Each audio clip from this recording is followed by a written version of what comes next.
and this has been completely excised, as you can see. And this patient, about 4 years follow-up now, has no recurrence and does not require any further treatment. Very rarely you get a patient who presents with hemorrhage with pilocytic astrocytoma, and these patients certainly require surgery. This is another thalamic tumor which has been completely excised by intraventricular approach, and you can see the involvement of the brainstem.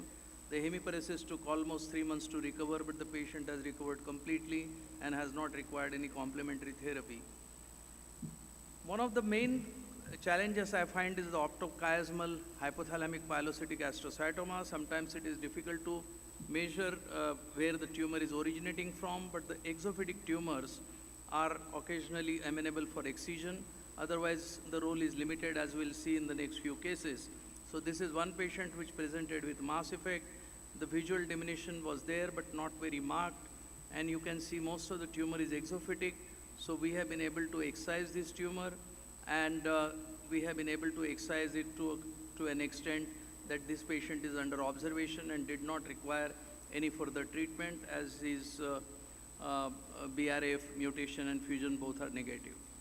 On the other hand, you have the extreme example of a very young child who presented with this diffuse optochiasmal glioma with cachexia, and this patient has been directly subjected to chemotherapy and is on palliative chemotherapy at the moment. You find the extreme example when neurofibromatosis is associated with optic gliomas, and this is one patient of mine which actually the tumor involuted over the period of next 4 years, and it has remained completely asymptomatic. We have another patient where there is an optochiasmal glioma. This tumor presented with visual diminution as well as some obstructive symptoms. So we went for a debulking, and this turned out to be there was some calcification, so possibility of craniopharyngioma was also thought of. So we did debulking in this patient. You can see the tumor was very adherent to the adventitia of the carotid artery, and there was a small tear which could be controlled. And afterwards, this patient has recovered well, but a small residual lesion was left. It was BRAF mutation positive, and this patient is currently on targeted therapy with the targeted drug.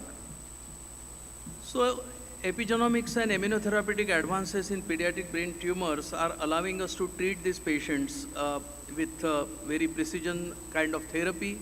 And the most commonly applied therapy now is for BRAF mutated pilocytic astrocytomas, which is in clinical use. The other example is of brainstem gliomas, where though the classification was known from Epstein's time, that is in 80s, and we knew that some of the tumors we could excise completely, like this tumor in the peduncle, and with DTI it became easier to see what is the correct approach. So we went from a lateral approach in this patient, and we could excise this tumor under neuromonitoring. That has also allowed us to remove the tumor more or less completely. And this patient is under observation and has not had any recurrence for the last 4.5 years now. On the other hand, you get a tumor which is diffusely infiltrating the pontine glioma, the most dreaded DIPGs, where we now know that H3K27 mutation has become a hallmark of these tumors, and you have a tumor which is occupying almost the whole pons. So today, I think the radiological finding of intrinsic tumor involving more than 50% on actual scan, poorly defined margins, T1 hypo, T2 hyper, and absence of exophytic or cystic components are characteristics of DIPG. On the other hand, a separate variety has been noted, which is called atypical DIPG. So DIPG is now T-DIPG and A-DIPG, which probably makes it necessary for you to biopsy these lesions, because some of them have been found to be PNETs and which are amenable to chemotherapy and radiotherapy. And methionine PET scan probably can tell you about the malignant nature of these lesions better. And over a period of time, the DIPG molecular analysis has shown us that H3K27 is an important mutation, and you need to biopsy these tumors as to which type they are, and it is possible to do it either with navigation or with stereotaxy. In children, you can do it very well even with EM navigation, and we have now collected enough experience to show the accuracy of these lesions. What has become also important is these biopsies may no longer be necessary, as there is a machine learning based prediction model as to which patients would be probably mutated, and this has been found to be accurate over 90% of cases as applied to brainstem gliomas. So this is another patient where we have a tectal glioma. It's a completely different kind of brainstem glioma at the top, where the patient presents mainly with hydrocephalus, and the tectal glioma is usually considered a hamartoma, and it usually does not increase. You need to treat only the hydrocephalus, and you can do that with a third ventriculostomy in the most ideal fashion. Patients presenting with epilepsy, we know they are all very low-grade tumors, and they have excellent prognosis if you remove this. This is a typical case with head of the hippocampus tumor, which could be completely excised with a complete cure. The other variety of low-grade tumor which requires a lot of treatment possibilities are the SEGA. This patient required surgery for obvious reasons because of massive tumor and hydrocephalus, but many small tumors can today be treated with mTOR inhibitors and do not require surgery for a fairly long time. Ependymoma, again, I think has undergone a lot of changes. You know that there are classic ependymomas and there are atypical ependymomas. Earlier it was thought to be RELA fusion, but today I think they have found other molecular markers which can tell you which tumor is likely to be more malignant and requiring chemotherapy. Some of them can be completely excised, like one of these patients, where a small residue is remaining and this was treated with radiation, while some other tumors may have necessity to radiate the whole axis depending on their molecular biology. I think the GTR itself was not enough, and therefore most ependymomas, especially in the ventricles, not the extraventricular ependymomas, are treated today with radiation therapy. So the most important fusion they have found, most important mutation they have found today is probably this YAP1, which tells you that it is an atypical tumor and definitely going to be more aggressive and needs post-operative treatment. Medulloblastoma, of course, everybody knows that it has been the first tumor which told us the importance of molecular biology. There have been papers from not only Toronto, but even TMH has produced their own way of diagnosing these, and you know that the risk stratification can be made on the basis of this, and there are now ways of enhancing chemotherapy especially used in. But the most important thing again is that the radiogenomics is coming, which can probably tell us in a few years' time which molecular alteration has occurred in these tumors, and probably allow us to treat them better, decide them pre-operatively. Indian Society of Neuro-Oncology has done a very important job of deciding as to what is the minimum necessity in terms of investigation, pathology, and I think these kind of guidelines are probably needed for us to this rapidly changing field. I would probably like to say that another tumor which is a little more eccentric, ATRT, which occurs in younger children, in spite of finding all kinds of molecular changes, it has not made any difference, and most of them are fatal in spite of intensive chemo and radiotherapy. Choroid plexus papilloma is another tumor which is purely in surgical domain, and especially in the lateral as well as the fourth ventricle, it can be completely excised. In very young children, you can get carcinoma, where again no amount of radiation or chemotherapy has been found to be useful. Tumors like meningioma still remain in our domain. Craniopharyngioma may remain in our domain for some time, but again the radiogenomics is playing part, and CTNB and BRAF mutations are found in both the varieties, and where now the precision therapy is coming up in a big way. Again, it has become possible to differentiate them on imaging, and therefore it may be possible that you may not even have to take biopsy in future. If at all you have to operate, Transfemoral surgery has found to give better results today. Surgically, it has helped us to have functional MRI, DTIs, etc. to uh, excise this tumor more effectively. And if they are not molecularly badly altered, then we can cure them even today by surgery. Augmented reality is coming to our help very soon.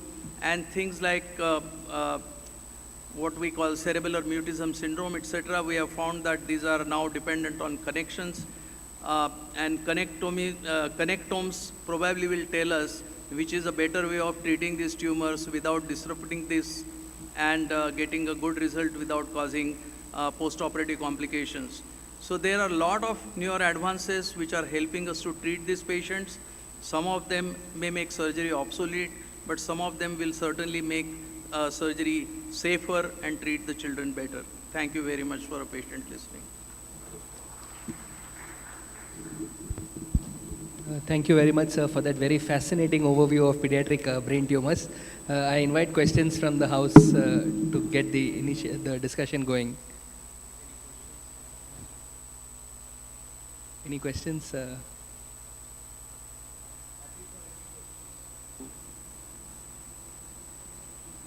Dr. Nair not asking questions is very unusual.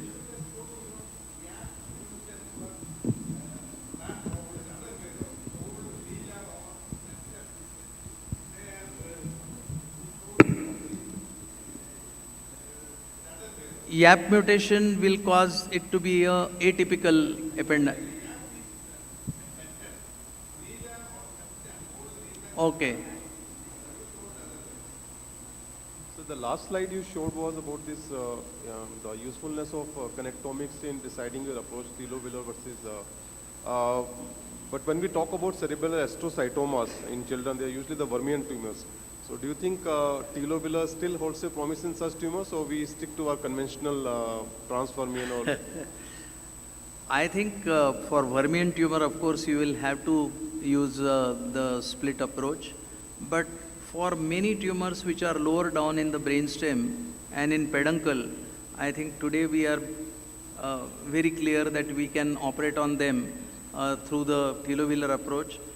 Higher tumors in the brainstem as well as in the higher vermis, I think it would not be possible. Though people are talking about using supracerebellar approach and coming down rather than splitting the vermis fully. Thank you. Thank you very much, sir. Please let us give a big round of applause to Dev Pujari, sir. It's my honor to now invite for the next talk a world authority in pediatric neurosurgery and a world authority in craniopagus twins, Professor Deepak Gupta from AIIMS New Delhi, who would be speaking to us on surgical nuances for pediatric low-grade gliomas.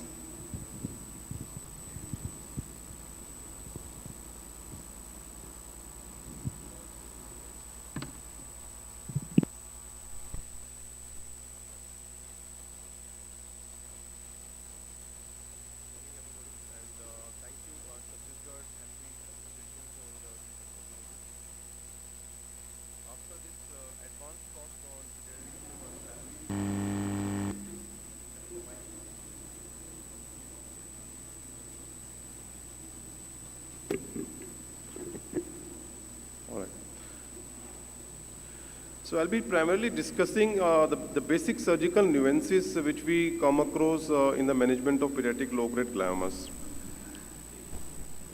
Professor Devpujari has already talked at length about the newer WHO classification.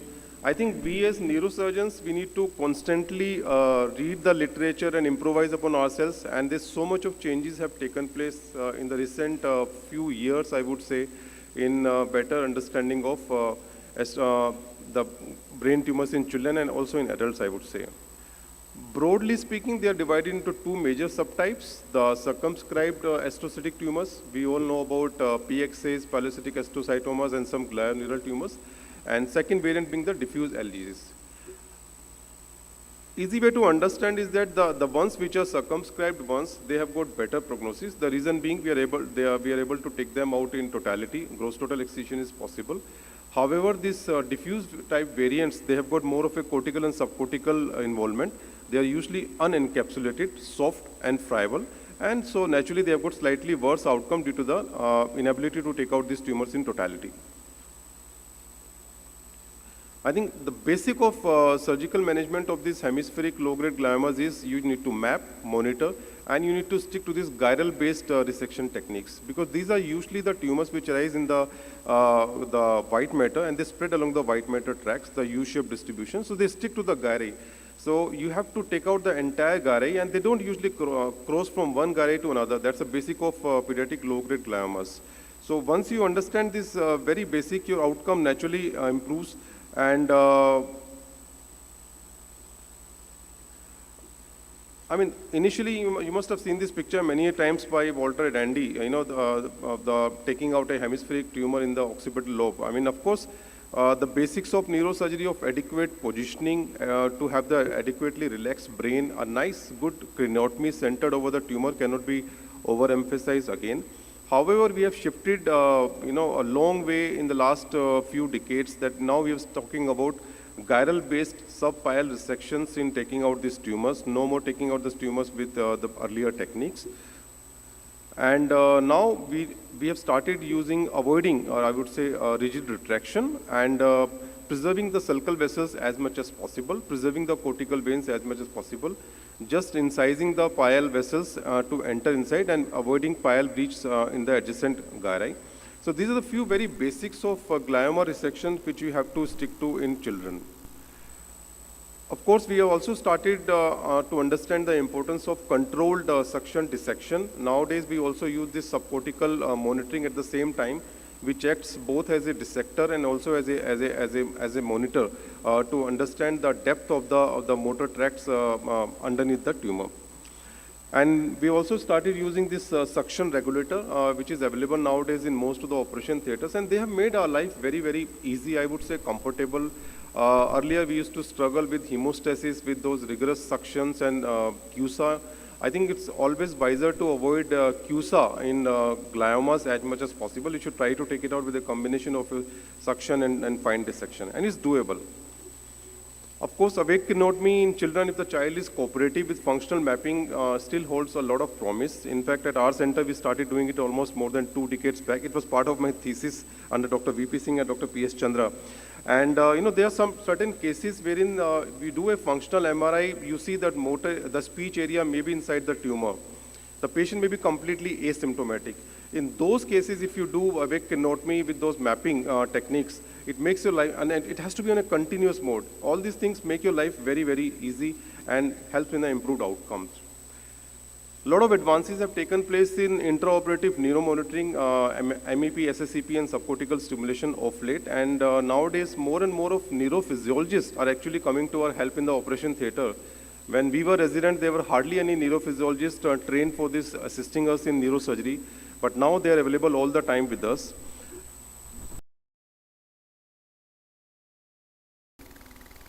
The intraoperative ultrasonography cannot be overemphasized again. I mean, there's so much of benefit of this technique. Now people are talking about so-called ultrasonic contrast agent, UCAs, to assist us in the tumor resections. And I think the radiologists use it in their liver ultrasonography and other techniques, and UCAs and other things we need to use in enhancing our, there's so many cases you may not be able to see the tumor on the cortical surface, and in those cases, if you can fuse those MRI images with the navigation and with the intraoperative ultrasonographic images, and also the vessel delineation can also be enhanced. But then as a neurosurgeon, you need to understand how exactly to use just to have a tool with you does not ensure that you will be able to give the good outcome. You should be able to use the tool to its full efficacy, provided you understand. You know, there's so many cases that residual tumor may be left behind. All you have to do is you have to just insufflate the cavity with good amount of saline so that you are able to see the tumor margin well. And sometimes the residual tumor can be picked up so well if you are trained with the ultrasonographic handling. Then this sodium fluorescein, like people have been conventionally talking about sodium fluorescein is useful only in the high-grade gliomas. It is actually not so. Over 86% of the pediatric low-grade gliomas, they actually have got SF uptake. And in fact, people have done some extratemporous pathological sampling from this enhancing tumors, and it has been found to be positive. So there has been a very good correlation of this SF in the tumor fluorescence, and in the interest of time, I'm skipping the videos of most of my cases, but I think if you have this, and it's very cheap. It costs less than 100 rupees sodium fluorescent dye, which is available. All you need to have is a filter in a microscope, 560, and then you can have the tumor fluorescence. And yes, Dr. Depujari sir just mentioned about this connectomics. We also have started using this connectomics in various tumors, and it has come to great help. Regarding this SEGA, I think most of the patients, if they're asymptomatic, you can very well follow them up at 1 to 3 yearly interval. Only the symptomatic ones, they require surgery, especially more so if they have the new onset of symptoms. Now, visual pathway tumors is a big challenge to the neurosurgeons because I think the goal of surgery in this patient should be to preserve the vision. No matter how good a surgeon you are, any amount of handling you do in the visual pathway tumors, the child is likely to have deficits. So let the child earn the surgery. I think the only place you can have curative resection in this tumor is the tumor if it is localized to the optic nerve. And now you can do intraoperative frozen biopsies in these tumors, and you can reach up to the 2 millimeter proximal to the optic chiasm to preserve the von Willebrand knee. And in those cases, you can have a complete resection in these tumors. And then there are various approaches. All those approaches should be known to the surgeons practicing the medial corridor, lateral corridors, and to be able to take out the tumor. So I would say that there is a very restricted role of surgery in known NF1 patients without mass effect or any vision loss. And one needs to have a very high threshold for surgery, especially in the NF1 patients.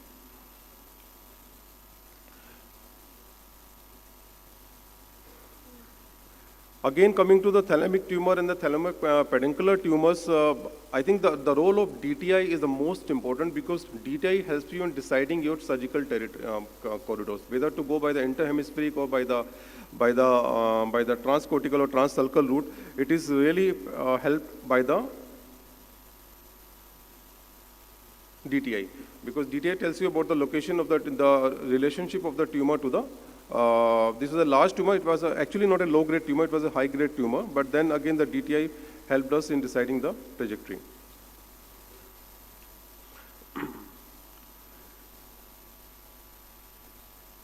To talk about the brainstem gliomas, I think these are more of a tumors of the medical oncologists and the radiation oncologists. The role of neurosurgeon in the brainstem gliomas is quite restricted. I think our role is limited primarily to the focal tumors and the dorsally exophytic tumors in the brainstem gliomas. Otherwise, by and large, it's more of a medical disease in the present era, and a lot of advances have taken place in the management of these midline gliomas.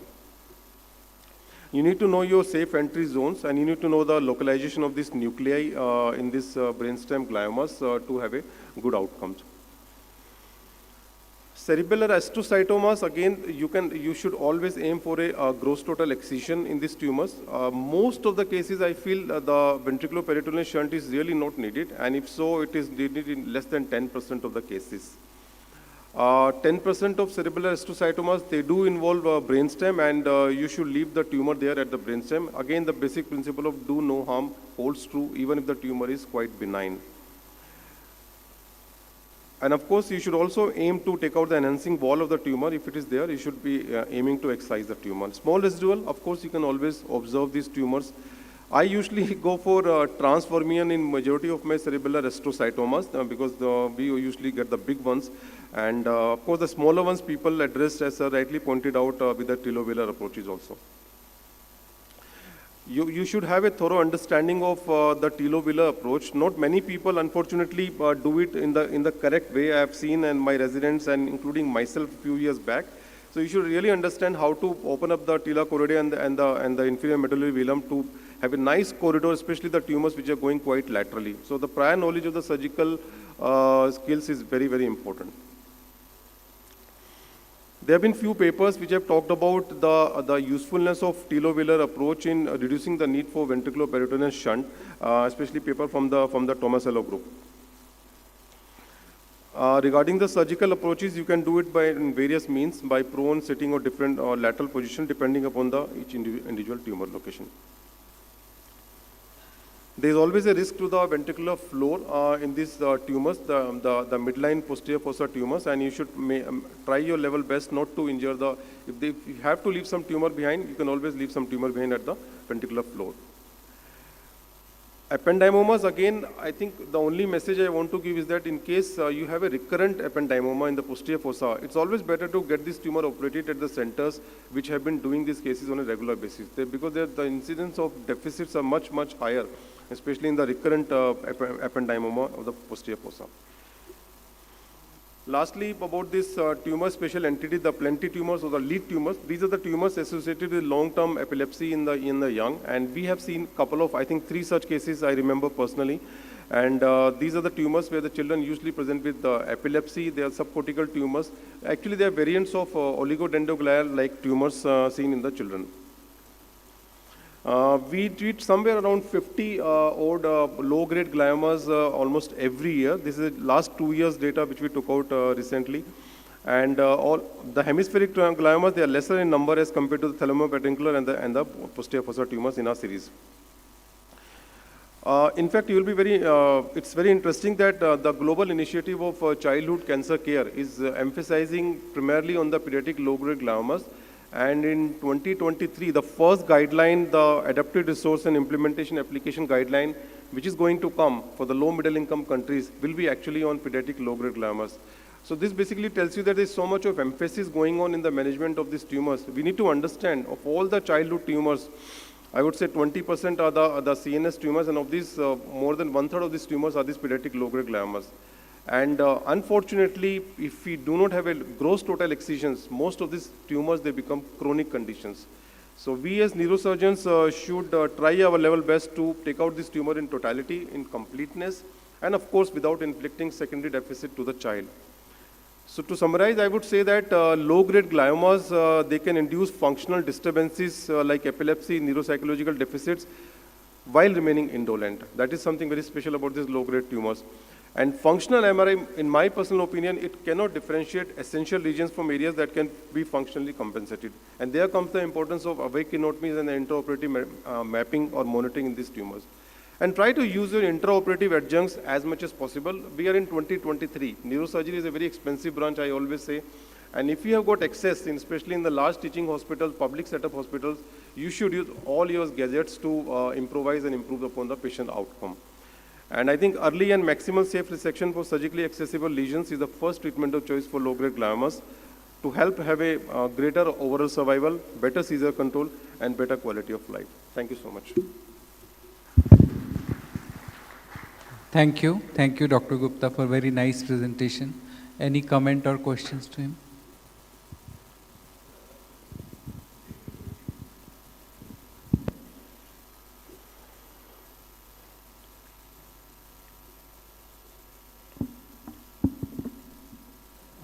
Very good presentation, Deepak. Thank you very much for summarizing it so well. Just 2 comments. One is about the pediatric low-grade hemispheric gliomas. Sorry? Pediatric low-grade hemispheric gliomas. There is a general trend nowadays to do an en bloc resections, subpial en bloc resections. So what do you Yes, have any comment about that? Second one is low-grade non-pilocytic, purely intraventricular tumors in children. What is the latest concepts of surgical management? To answer your second question, I do have some experience with these intraventricular tumors. Some of these have turned out to be glioneural tumors, mixed glioneural tumors. And in those cases, it's always wiser to leave a cuff of the tumor attached to the ventricular wall. I don't know if I answered that question correctly to you, second question. Regarding these hemispheric tumors, of course, it should always try to take out en bloc and do a subpial dissections. We also advocate that. But then we must understand these hemispheric gliomas are lesser in number. If you talk about the pediatric low-grade gliomas in entirety, the hemispheric gliomas we don't see so much in our clinical practice. It's more of a thalamopedunculaire opticochiasmatic gliomas and posterior fossa which we see. Sir.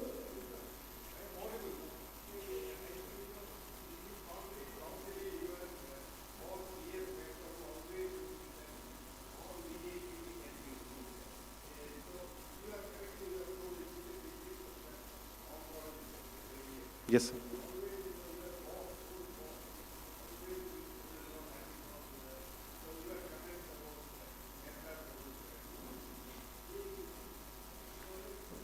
So I think focal tumors, exophytic tumors make sense, and DRPGs. I am personally of the opinion most of the cases they end up with severe deficits. And when you have some treatment available, the medical treatment, you should always offer that to the patient. So. No, I think one of the most important things I find in brainstem gliomas is the differentiation between typical and atypical DIPGs. I think we used to consider them to be different tumors, but now we know that even not only imaging, molecular biology wise also they are different. So maybe he was seeing more atypical DIPGs where he got some success. But absolutely right. I think the typical H3K27 mutated DIPG is not really a tumor for even a biopsy today.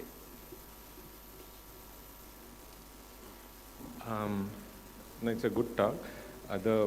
You said the role of DTI in thalamopedunculaar tumors, brainstem gliomas, but the role of DTI in DOBAR low-grade tumors is also important to Yes, sir. difference.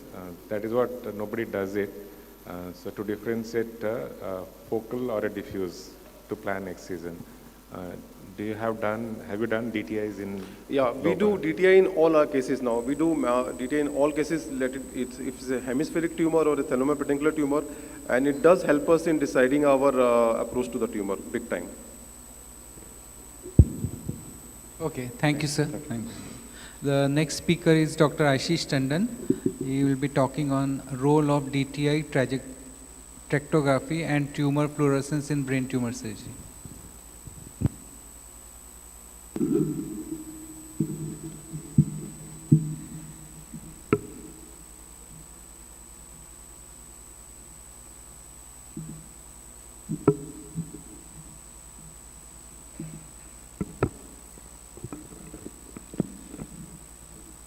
So, thank you once again.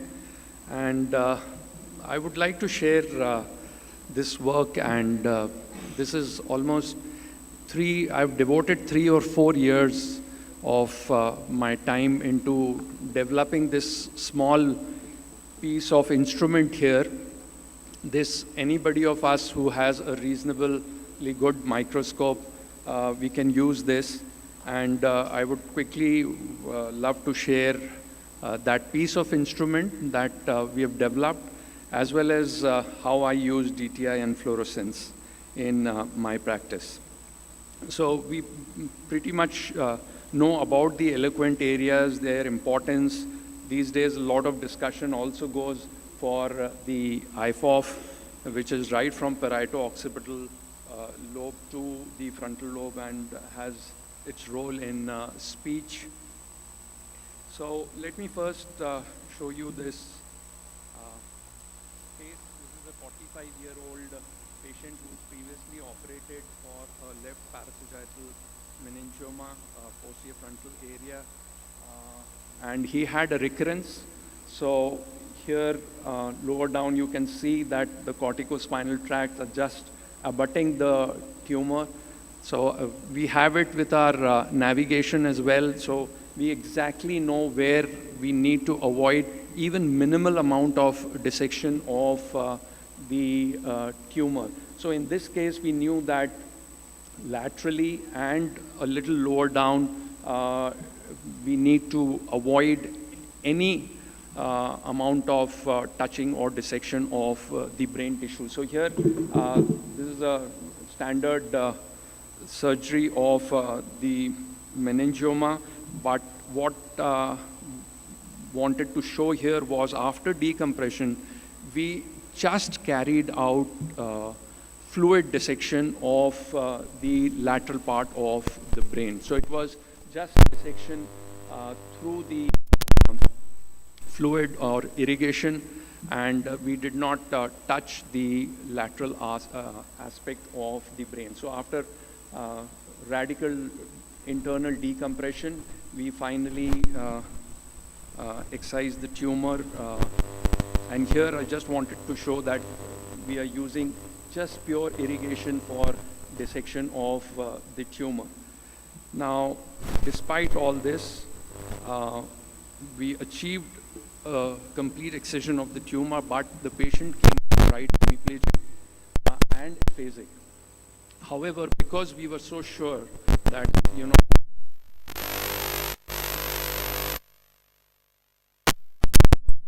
improved back to almost 80% of his pre-op status over the next 1 day. So this is what I wanted to emphasize, the use of DTI as well as DTI in the theater sort of helps you decide where to preserve the neural tissue to the utmost.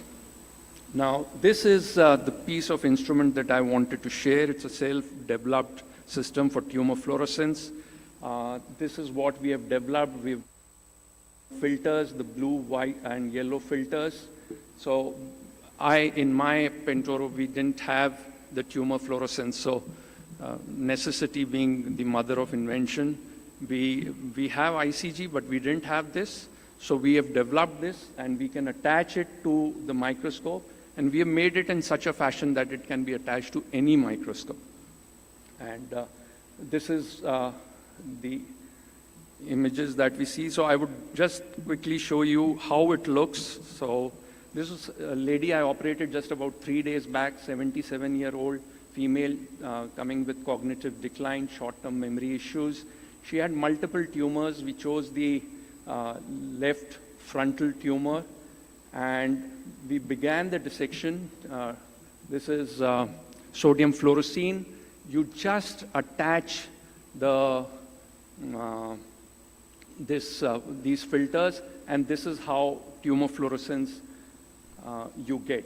So it is almost as good as what you have in the inbuilt system. Here, because of the light, you're not able to appreciate that much. However, when you see through the microscope, it is much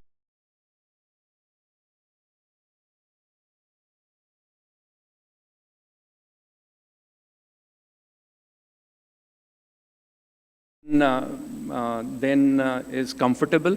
So there's a next prototype on which we are working, and perhaps we would be able to bring in more glow or more light into the, at least the camera system. As far as the microscope is concerned, we are able to appreciate the tumor fluorescence quite well. So finally, this is after the completion of the excision, and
So all in all, fluorescein is as comparable to 5-ALA as a few papers would suggest. However, I think we need far more studies to really tell us the difference between 5-ALA and tumor fluorescein. One very important aspect which I have come to realize with my experience with tumor fluorescence is that it is based on the leakage through the blood-brain barrier. Now what I feel is when we operate and when we excise, because of the surgical intervention itself, I feel that there is an element of injury to the blood-brain barrier. And we see that, you know, the dye still keeps on leaking into the field. So you have to be very cautious because newer dye may come into your tumor cavity. So one has to be sort of remember this. Now, these are the 3 fluorescein that have been FDA approved. So to quickly conclude, this is a cheaper option for tumor fluorescence, and we are on a journey to develop what we have already done. It helps achieve maximum safe resection of high-grade tumors, and DTI and functional MRI is extremely helpful in safe resection. Again, to extend my invitation, many thanks. Thank you very much, Dr. Ashish, for that very fascinating presentation, especially the indigenous improvisation of fluorescein and DTI. The floor is open for questions.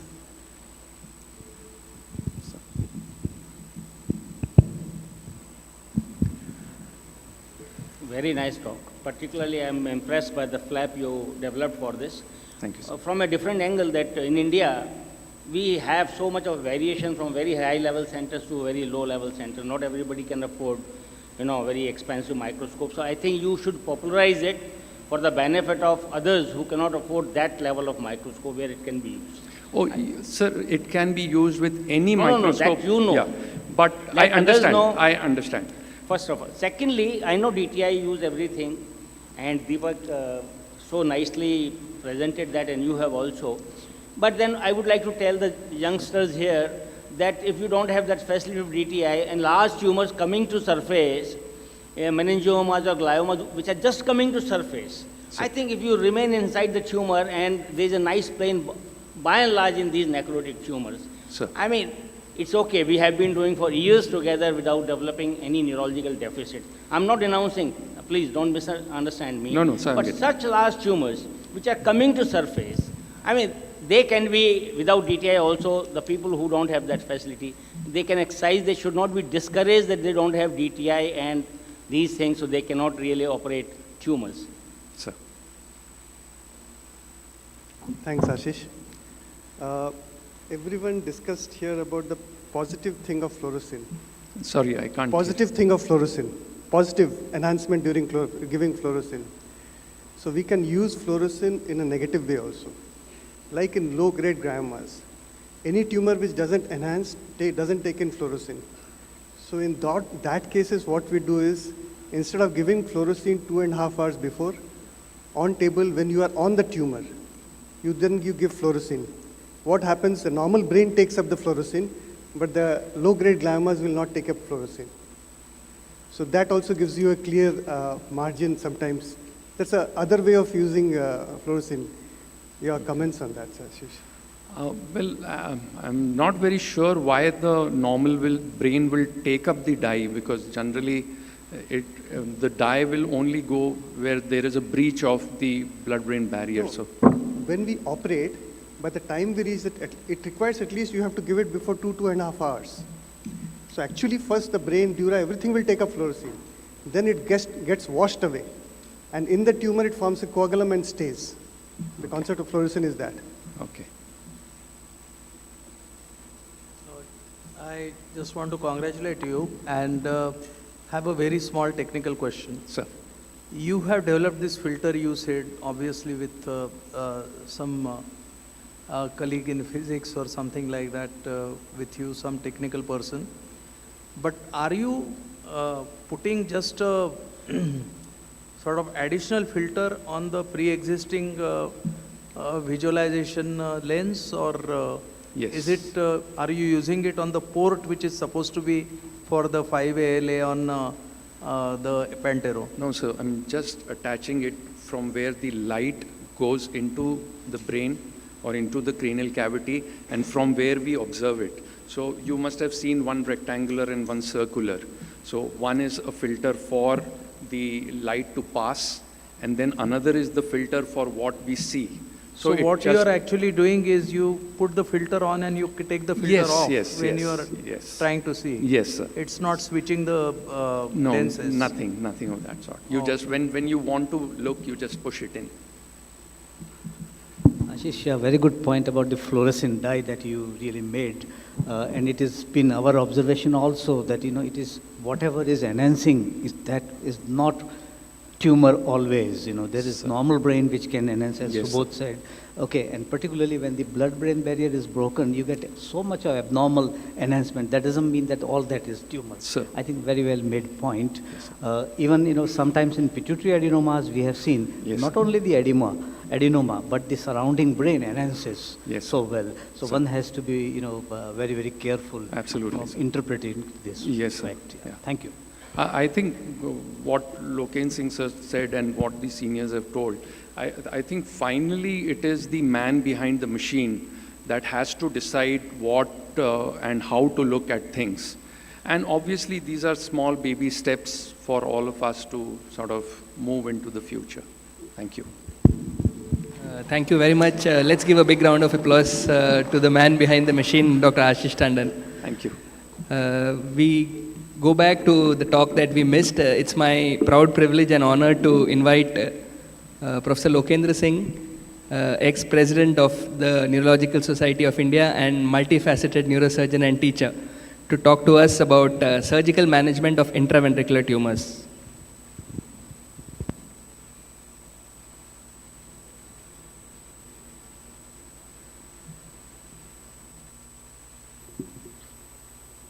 Finally, I'm back, so hopefully I'll stay here and do my presentation.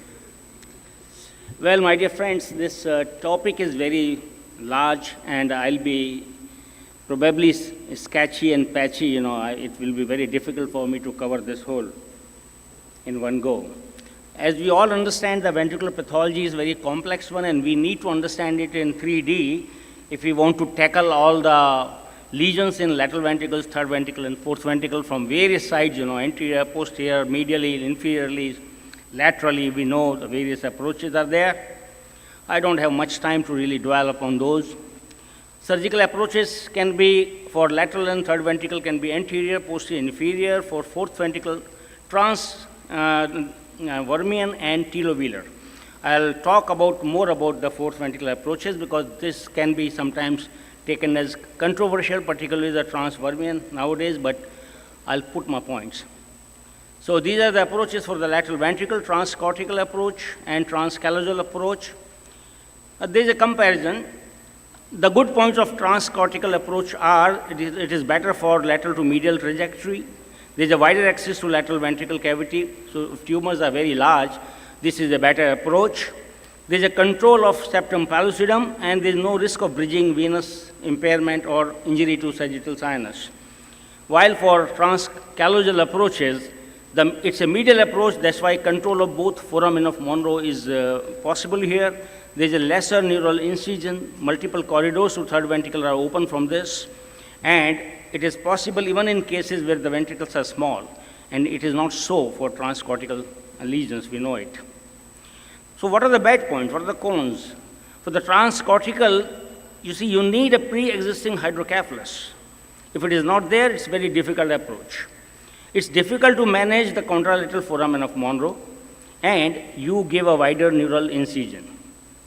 While transcallosal also is not so easy, straightforward as it looks, it's a very deep and narrow surgical corridor. There's a potential risk to superior sagittal sinus and bridging veins, and it is difficult in cases where there is an intracranial hypertension because dissection becomes difficult. Now, this is a classical case for transcortical approach. Use tumor, which is worth 650 cc of volume, and we excised it, and there was a very thin cerebral mantle, and it was falling downwards with cortical veins being stretched, and this cavity engulfed full 3 surgical swabs, believe me. And we kept on waiting for 2 hours, tried different, all possible. We went through net also, even on the table when I was there. Nothing worked. So finally, I just decided to put it in a flash of second. It came to my mind with the help of my anesthetist. Why did you remove the tumor? Put it back. So I didn't know what to put back. So we tried to put back this glove hand part. And even the normal glove was not enough. So we took a gynae glove and we removed the finger part and made a balloon. This balloon has 600 mils of air, and this is the original one which was inserted at that time. That was in 2005. This is a real when we are trying to pull it through the bone flap. Nowadays we make it of Neurode, non-lubricated, non-dotted Neurode we use to make balloons.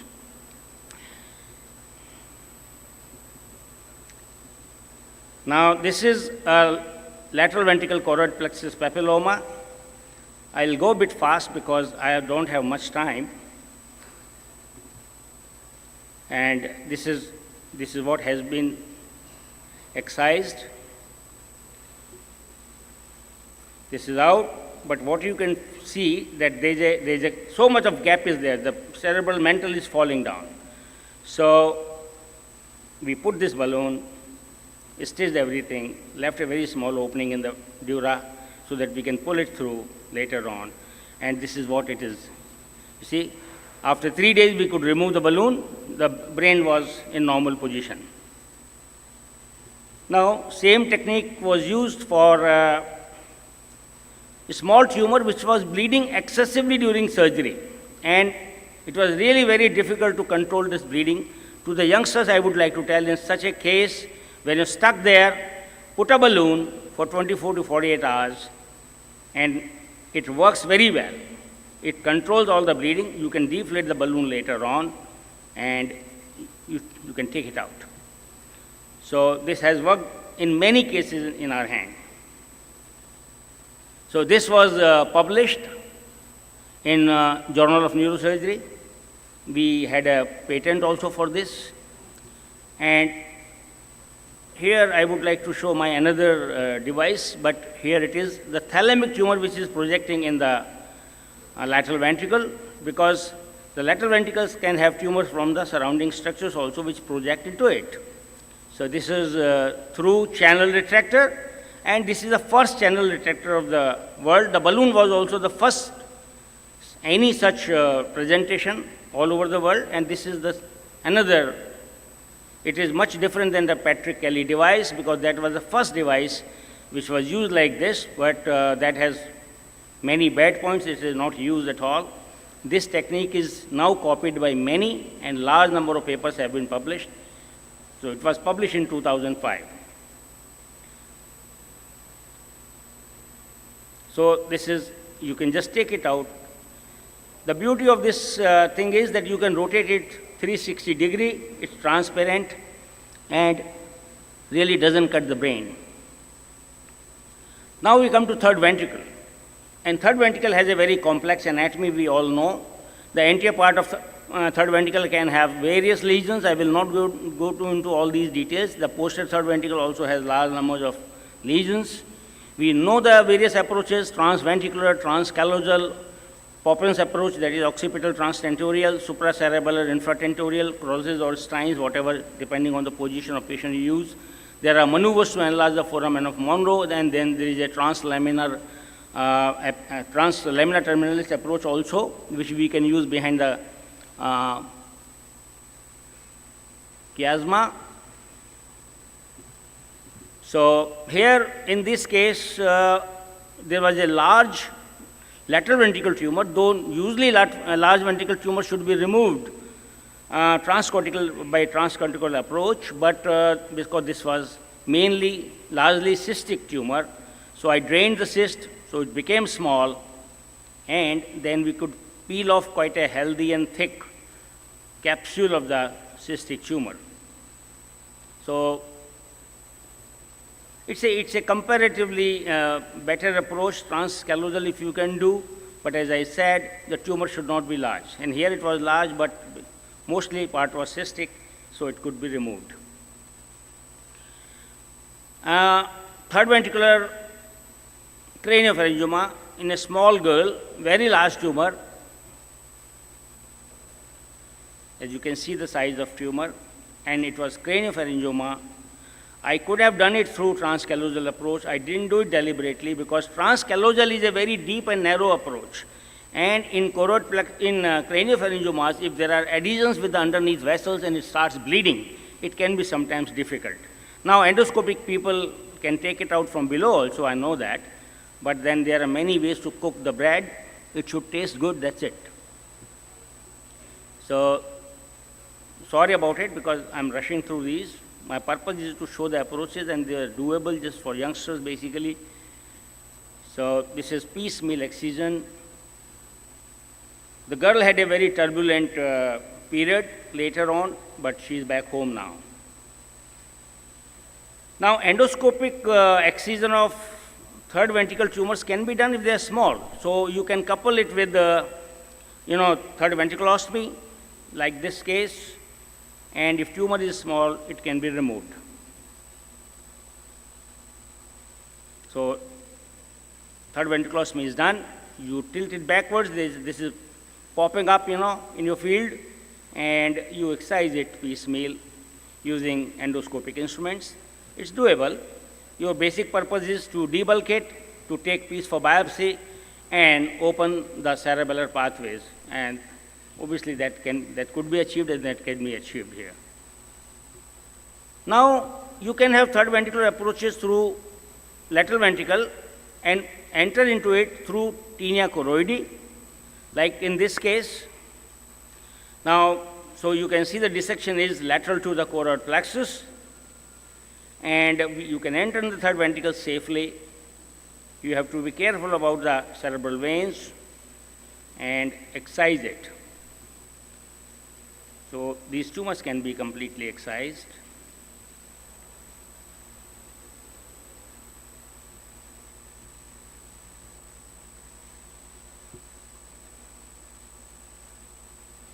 Then you can also approach lesions through tinea fornicea. In this case, it was an epidermoid cyst.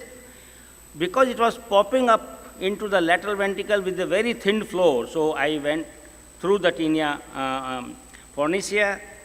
So that is, you can see here the choroid plexus is laterally. It is lateral to the entry point. And these are very elegant approaches. There's so many approaches and we are doing all of those, but obviously due to the lack of time, I can't show all those. It's not possible. But they are good approaches and they are very helpful. So one should learn all these approaches. The cylindrical channel detector was the first such instrument, as I said, and it was published in the Neurochirurgica, and it was patented also. Now I come to fourth ventricle, and there's a lot of discussion about the Tilo-Wheeler approach, and then people think that the transforamen approach is very destructing and damaging. It is not so. Actually, both have their own uses. And one has to understand very clearly that the Tilo-Wheeler approach is good for the lower, as Dr. Dev Pujari said, for the lower lesions. You have a good control over foramen of Luschka. But if it goes up vertically, particularly where the superior medullary velum is there, which is a very narrow part, it's very difficult to use this approach. You can use, but you have to remove the arch of C1. And you don't want to do that. So, you see, there is a paper published recently. This is 2023 latest paper, which says that Tilo-Wheeler versus transforamen approaches, they compared and they did a multicentric study. The gist is the Tilo-Wheeler and transforamen approaches offer their own unique advantages to the different regions of the fourth ventricle. Not all fourth ventricle tumors are ideal candidates for the Tilo-Wheeler approach. A pooled analysis of 372 cases was done, and the post-Foramen approaches, they say that there is incidence of neurodeficits and cerebellar mutism syndrome. It is not significant at all. So one should know various approaches, and one should not really I'm just trying to show you very fast this approach for a solid tumor, which is removed through a telovelar approach. You really retract the right tonsil, you retract it away from your field, and you enter from there.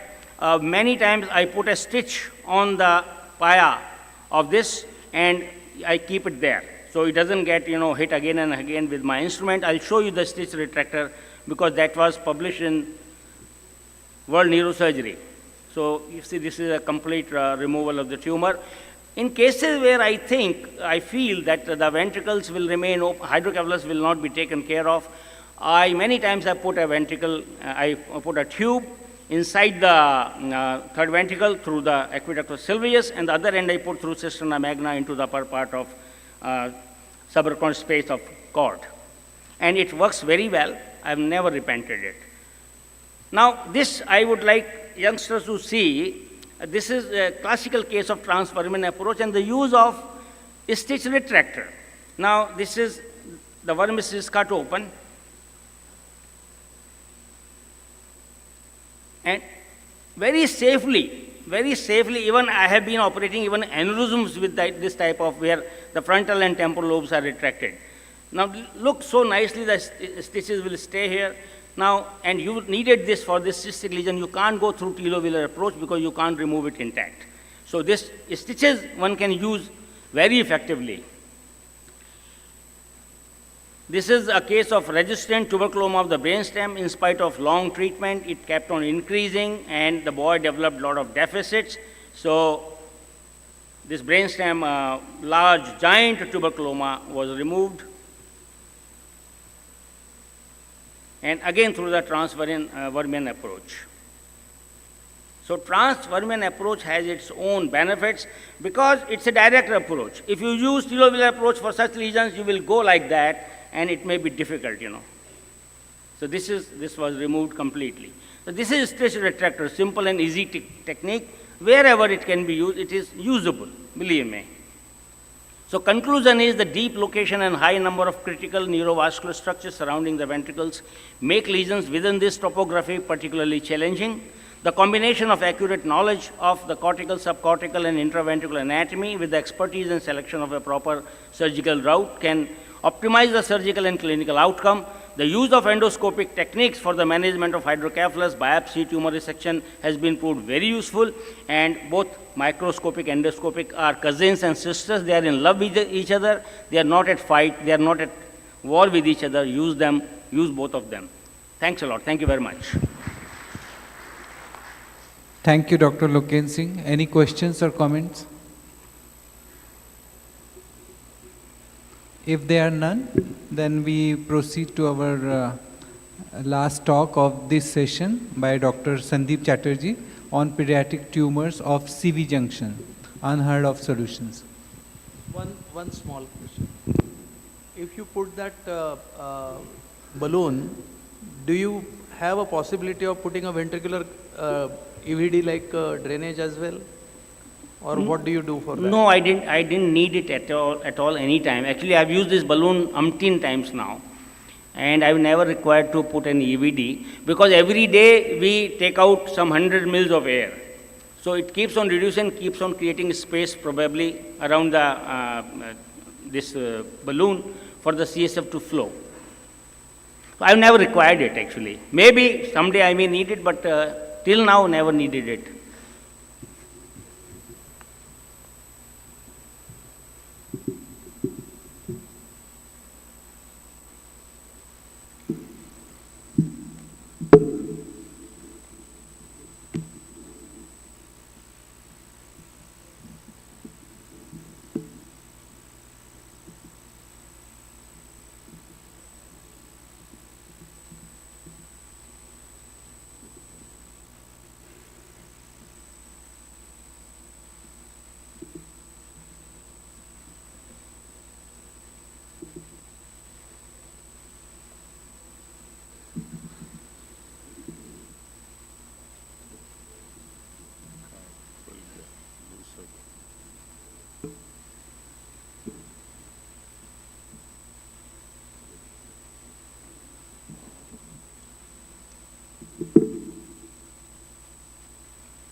Somebody in Raipur obviously thinks I do not operate anywhere except in the craniovertebral junction, because I was asked to give this talk after the morning's talk. But I'm happy to share with you some of our tumors in children at the craniovertebral junction. I've already shown you this case in the morning. This is this girl with the aneurysmal bone cyst that we went in and put in a transoral plate and fixed from the back, so we'll just skip that and go to the second case.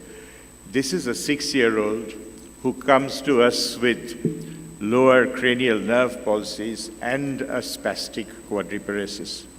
And of course, this tumor looks pretty horrendous, but in fact, this is, if you go to Maurice Schu's classification of brainstem tumors in children, this is the type 4 tumor, which is the so-called cervicomedullary tumor. And most of these are very low grade, and you need to be very aggressive when you remove this. And for this 5-year-old, of course, typically the way we remove it is a little bit different from the way you would do it in adults. We take out a craniotomy in the posterior fossa and a laminoplasty below, so that we have 2 bits of bone that we can later put together. And this is what it looks like during surgery. Again, we would routinely use intraoperative neuromonitoring, including brainstem evoked responses and MEPs when we resect this. But resection is a lot easier than it looks. That's what it looks post-resection. And if you look at the pre- and post-operative images, you can see you can take almost all that tumor out.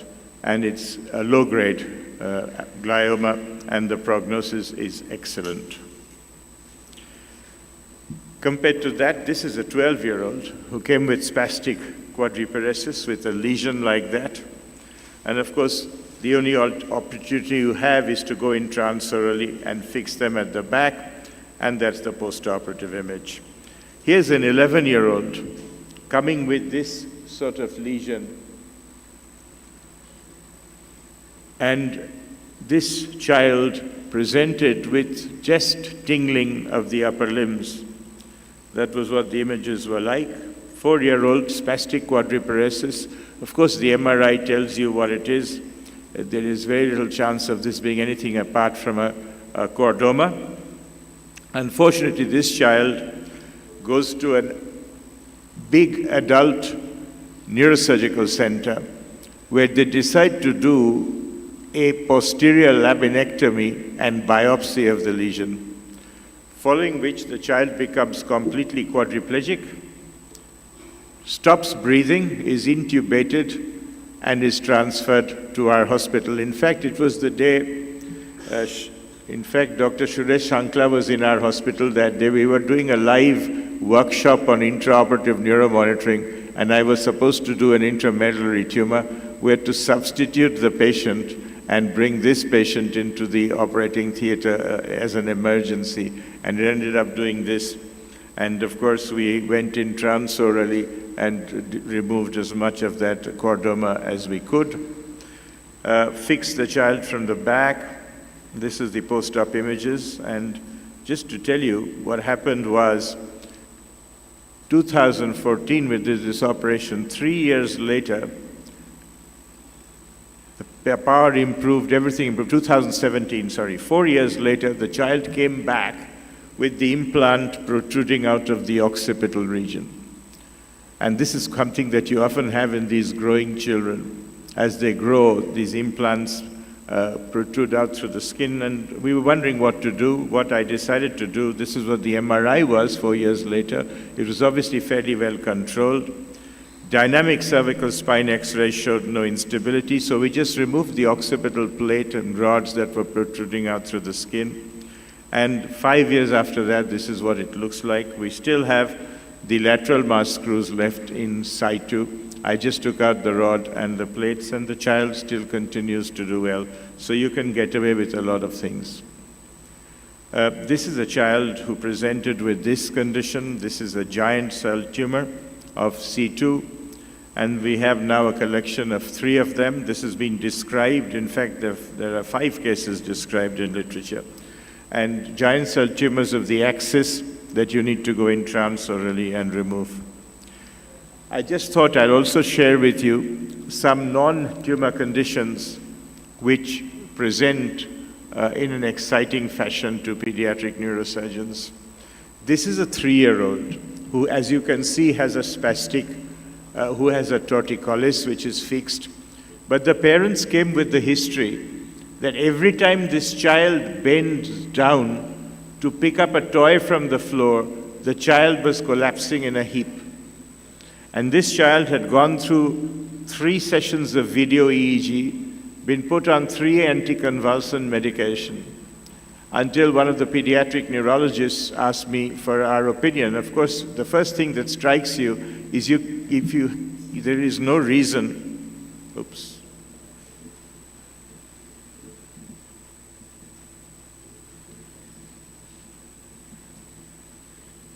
सब बंद हो गया नहीं यहाँ का problem नहीं आपका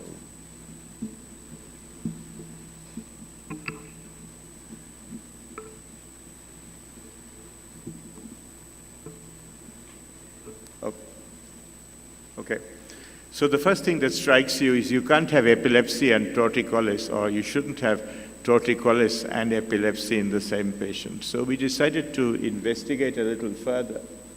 And this is what we found. And this is a very rare situation, and I'll tell you what this is. So this is a child who has this abnormal os odontoideum. And every time he's bending down, this is going and hitting his brainstem and producing a hemiplegia, and that's why he's collapsing on the floor. And when you do an axial images, you see there are 2 os-odontoideums. One which has a cortex which is well defined and one which does not. And this is what is a very rare condition. It's called a floating hemi-os-odontoideum, which means this os-odontoideum is completely loose. There's no transverse ligament behind it, so this moves freely in and out of the brainstem. Now, if you go back and look at the size of this child's mouth, and you realize the only way you can get that os-odontoideum out is by a transoral odontoidectomy. Whether you do it endoscopically, transnasally, or you do it transorally, there isn't much space in a 3-year-old to get into that with a torticollis like that. And therefore, we ended up doing what we generally do not do in small children. We decided there was no other option but to go into a transmandibular, split the mandible into 2, split the pharynx, and go in through a transmandibular, transpharyngeal approach. And then we were able to take off the anterior arch of the atlas, take off the os-odontoideum, and fix from the back. So these are very rare conditions, but some that you have to deal with and improvise as you go along. And this is another child that came with basically neck pain with a lesion like that in the clivus. This one, of course, is 11-year-old, so you want to go in and take that thing out there with that hole in the clivus and take that lesion out. Today, the way we would do it is we went in with an endoscopic approach. With a small child, I generally tend to put the endoscope through the nose and work through the mouth, because it's very difficult to find space with the endoscope and your instruments to work through the nose. So that's what we did. We put the endoscope in through the nose and went in through the mouth. I think I might show you the agony of the video. What made things worse was there was a huge adenoid. So this adenoid needed to be completely resected before the ENT surgeons gave us enough space to go to the clivus. But we were able to go right through the clivus. This is done endoscopically with the endoscope through the nose, and the transoral retraction and the system through the mouth. And that's what we are able to achieve. You can see that we can take that whole lesion out from there and leave a big hole in the clivus. And this was a giant cell tumor of the clivus. And that's what it looked like. I'll just end by showing you, because we're talking about improvisation by a tumor which is not exactly craniocervical but fairly high up. This is a young girl who was bequeathed to me by none other than Professor A.K. Banerjee from AIIMS.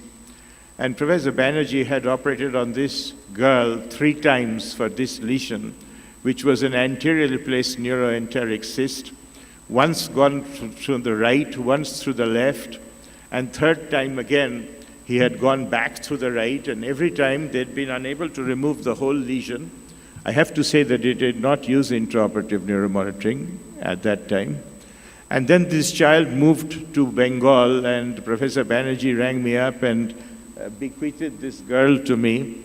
And I just saw that she still had a recurrent lesion, but she was pretty okay with minimal spastic paraparesis. And I thought, instead of going back 4th time, we may as well just watch and see what happens. And we continued to watch until she became 20 years old. She was married, and even worse, she was pregnant.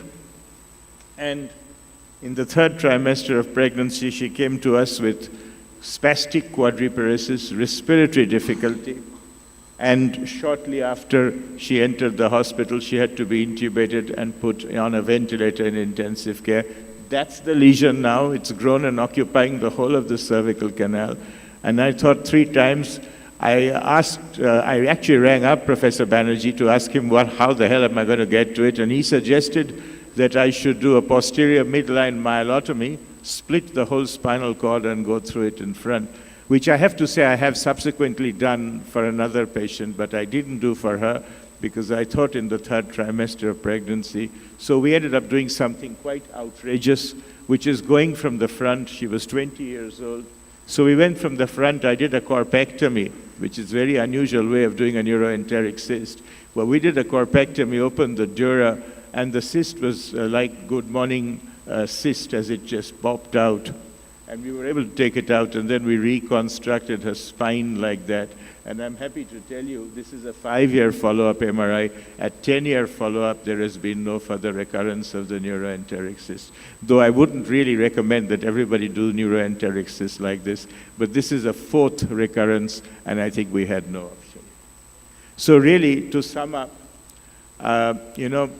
every time I come to this city, Raipur, I've come because I've gone to see tigers, because this is a place from where you can drive to the various sanctuaries to see tigers. I just thought I'd let you know that the only place that tigers are there in their natural habitat are in my state, in Bengal. And as they say, if you're operating on the craniovertebral junction of children, you should realize that you're in tiger country. So in the evening when you're in Calcutta and you're taking a little boat trip down the Ganges and you have a boat next to you like this, be prepared for anything that you can see that might happen. Thank you very much. Thank you very much, sir, for that 2 brilliant presentations, first on CV junction deformity in children and the second on CV junction tumors, and telling us about tiger territory in neurosurgery. I'm sure there are many of you in the audience who are waiting to ask some stimulating questions. The floor is open.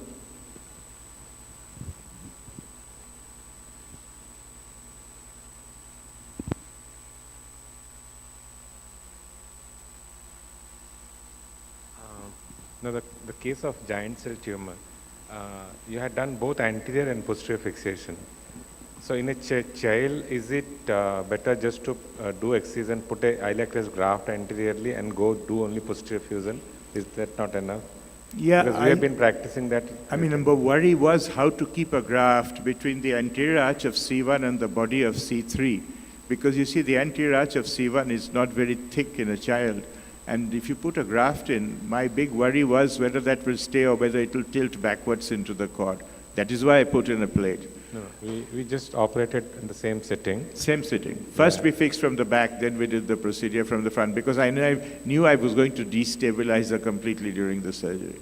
Yeah, and on neuroenteric cyst, you said you don't recommend, but after listening to your presentation like long ago, 10 years ago or 15 years ago, in last 6 months I have done 2 cases of neuroenteric cyst anteriorly, and both are recurrent and they're doing well. Yeah, we've actually reported, actually published 5 cases that we've done from the front, and they're quite good. And you will agree that it's much easier to do them from the front because you encounter the problem, of course, is to close the dura. And that's a little, I mean, we've put in spinal drains routinely in these patients after we've closed the dura, because I'm not sure we can do a perfectly watertight closure from the front through that little opening in a corpectomy. One case we could do, the other case we use Duragen and without a spinal drain. Yeah. Thank you very much, and let us give sir a big round of applause, please. We apologize for the cancellation of one talk on insular gliomas by Dr. Kuntal Kanti Das, and on behalf of my co-person, Dr. Ajay Nagraj, and me, I thank each and every one of the speakers for those brilliant and fascinating presentations, and the audience for the thought-provoking questions. Thank you very much.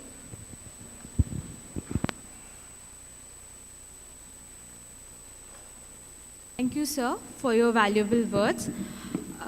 Now, I would like to call upon stage Dr. Ajay Nagraj, sir, to felicitate Dr. Lokendra Singh, sir. Sir, please. Dr. Lokendra Singh.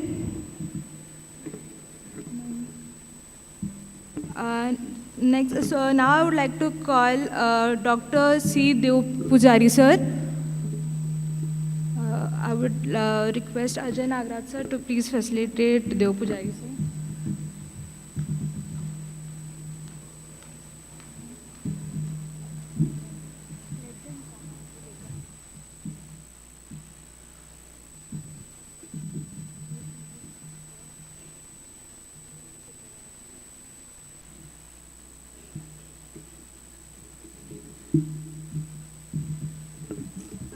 Now I request Deepak Gupta sir to please come over here.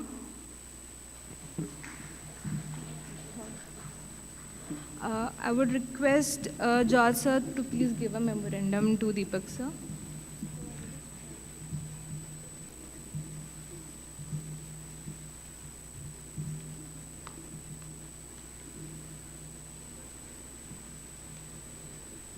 Now I would like to call upon Dr. Sandeep Chatterjee sir. Sir, I would request sir to please give over the hand up.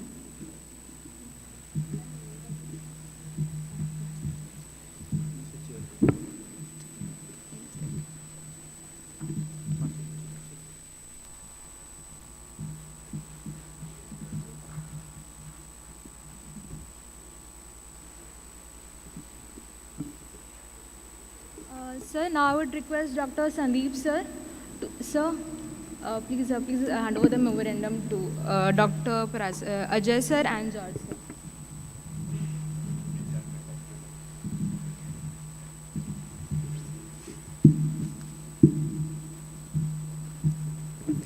Thank you for sharing your time with us. Thank you so much to all the speakers of this particular session. Now it's time that we move forward to the next panel discussion, and on the panel we will have Dr. C. On the panel, as a chairperson, we'll have Dr. C. Dev Pujari, Dr. Rajan Tiwari, and Dr. Shyam Babulkar on the stage. Let's invite them with a huge round of applause. We are moving forward to the next session, and we will have Dr. C. Dev Pujari, Dr. Rajan Tiwari, and Dr. Shyam Babulkar on the stage as the chairpersons.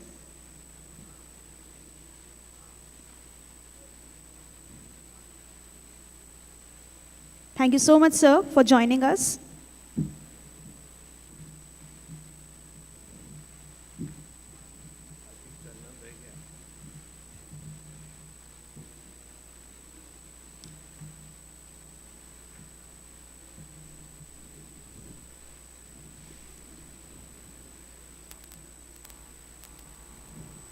And now I would request the chairpersons of this particular session to please proceed. Thank you so much.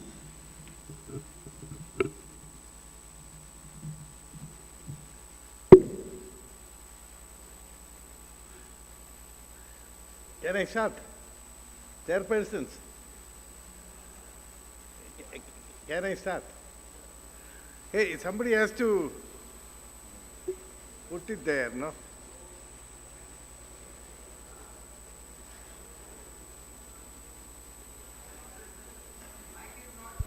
Hello.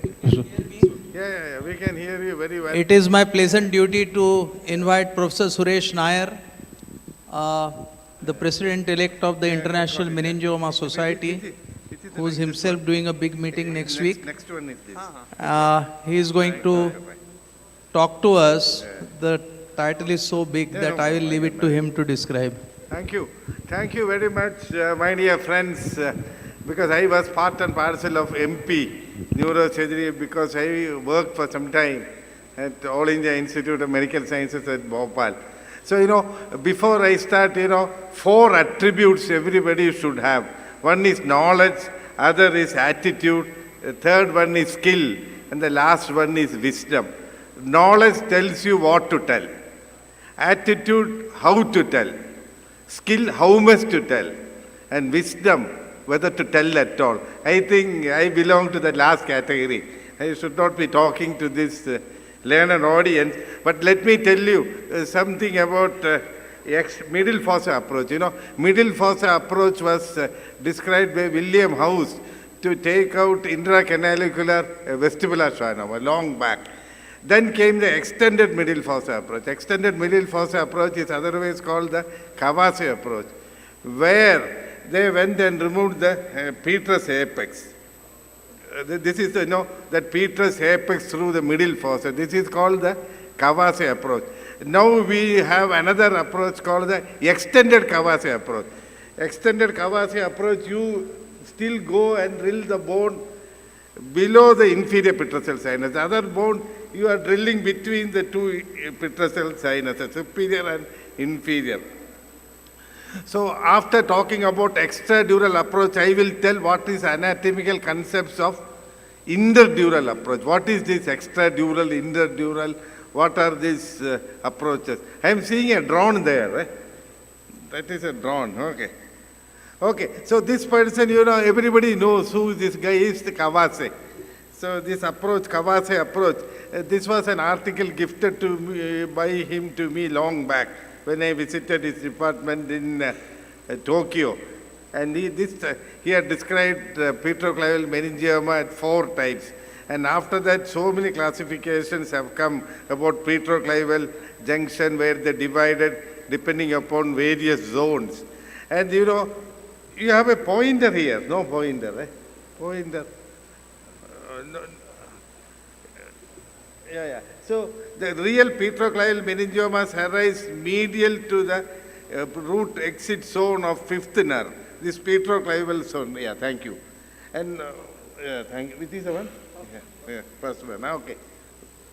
Anyway, this is also not working. Okay. Okay. So whatever is written in 1 belongs to the real petroclival area.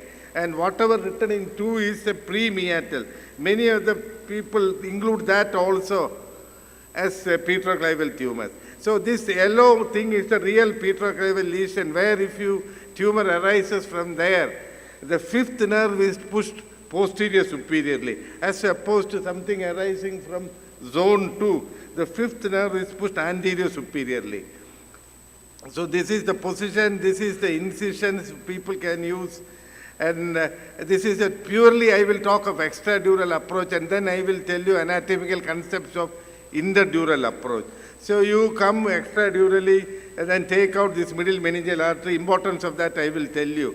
Identify the greater superficial petrosal nerve and then remove what is written there, the Kawase's quadrilateral, which is in that 5.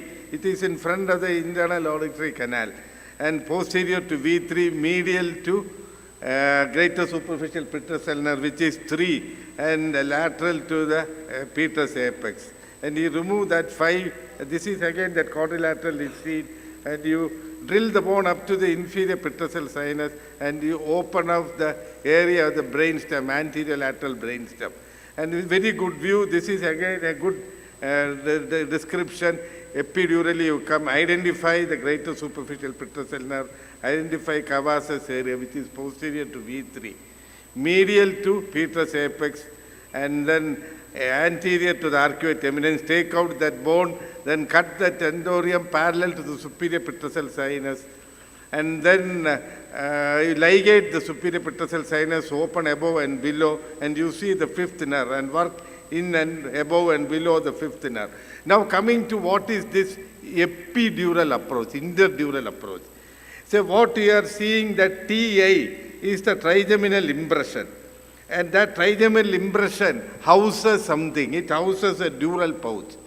It houses a dural pouch which is called the Meckel's cave. So Meckel's cave is just a dural pouch which is sitting in the TA, trigeminal impression. That green thing is the Meckel's cave. It's just a dural pouch.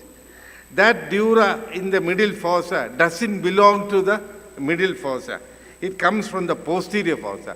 So it is a posterior fossa dura which is sitting in the middle fossa, the trigeminal impression, between two leaves of middle fossa dura.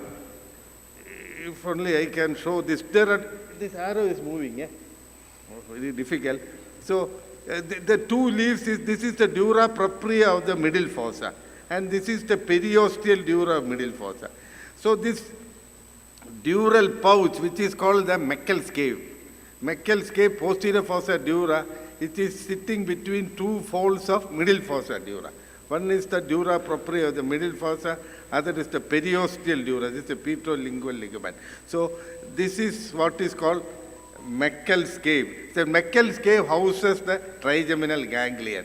And then distal to the Meckel's cave, the dura propria of the posterior fossa, it continues over the division of the trigeminal, the V1, V2, V3, as the epineurium. So that posterior fossa dura which was forming the Meckel's cave, distal to the Meckel's cave, it continues as the epineurium over the cranial nerves. So you can come between the middle fossa dura and also this epineurial layer over V1, V2, V3, which they call the interdural approach. So middle fossa dura propria, you have to dissect over this V1, V2, V3. That is one interdural compartment. Other interdural compartment is this. This is between the middle fossa two dura, dura propria of the middle fossa and this periosteal dura. Both you should know to take out this tumor. So this is a good cartoon which I have found. The middle fossa dura, this is from Sebastian Froelich. The middle fossa dura, you see it is stuck, the endosteal dura and the dura propria of the middle fossa are stuck to each other, except at the, say where the venous sinus plexi exit zone. There, those areas, they separate little bit, otherwise they are stuck to each other. So what one does is, you open up this foramina area, say by drilling this bone, like we go to superior orbital fissure, foramen veil or rotundum, you can drill this bone and then you can sharply cut this periosteal layer. Another way to cut this, middle meningeal artery comes through the foramen spinosum under the periosteum. So you coagulate middle meningeal artery and cut that middle meningeal artery, you can enter into that periosteal layer. Once you cut the periosteal layer, you can dissect between the middle fossa dura and the divisions. Divisions carry the epineurium. So the real interdural approach is coming between middle fossa dura propria and the epineurium over the divisions of the cranial nerve. This is called the interdural approach. Here you can see that dura propria you cut, the periosteal layer you cut, you can sharply get into the dissection plane between the dura propria of the middle fossa and epineurium over the division. You keep on separating that, you can expose right up to the superior petrosal sinus, expose the paracellular area, cavernous sinus area, everything you can expose.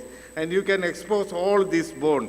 And this is just to show the Cavaz's quadrilateral, which I was telling, which is posterior to V3, anterior to internal auditory canal, medial to greater superficial nerve. And my next speaker is our Sahana. He will tell you his way of identifying greater superficial petrosal nerve, identifying the internal auditory canal.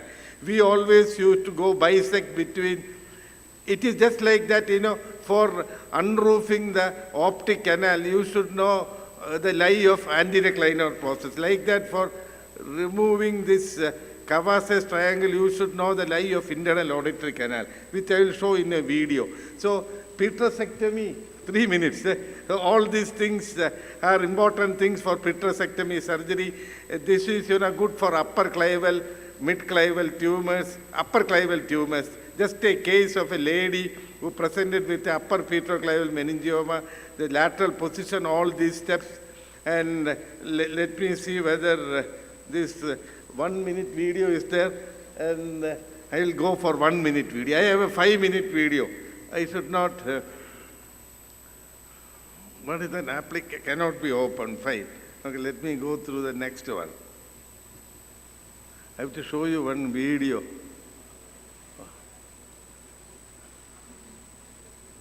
Yeah, I hope this will work.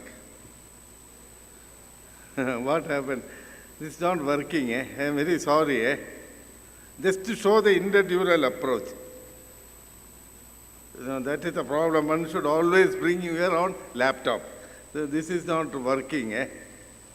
So sorry, otherwise I could have shown that video. This is the post-op, that interdural approach, how we do.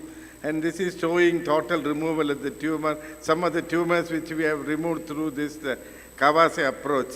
And so large tumors we used to combine both anterior and posterior petrosectomy, called combined petrocell approach. You can see this is the tumors which we operated while my stay there. So two approaches which everybody should know is, one is the retromastoid approach, and other is this Kawase approach. And approaches to petroclival meningioma should be tailored. Anterior transpetrocell approach is an excellent approach for upper clival tumors. I am sorry that I couldn't show the video.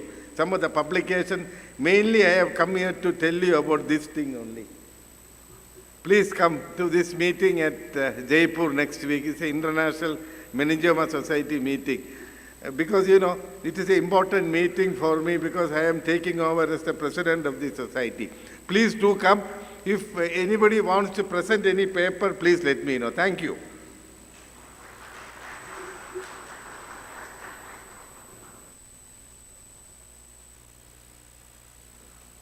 Yeah.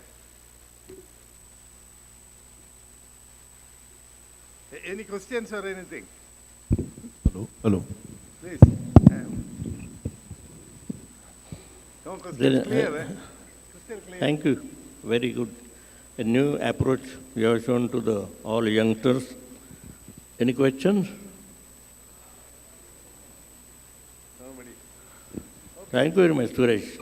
Nice presentation. Thank you. I'm sorry, I couldn't show video because I actually have my laptop in my room. I thought why to bring it. I can present from my pen drive, which one should never do. Always present from your laptop if you have a video. That is the conclusion. Okay, thank you. Thank you very much. The next speaker is Dr. Suresh Sankla for surgical management of craniopharyngioma. Suresh? Yeah. Welcome.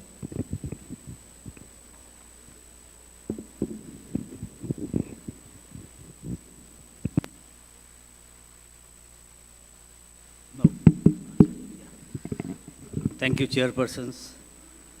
I would like to thank the organizers of this excellent meeting that has been organized this weekend for inviting me and for allowing me to share my experience in the management of craniopharyngioma today.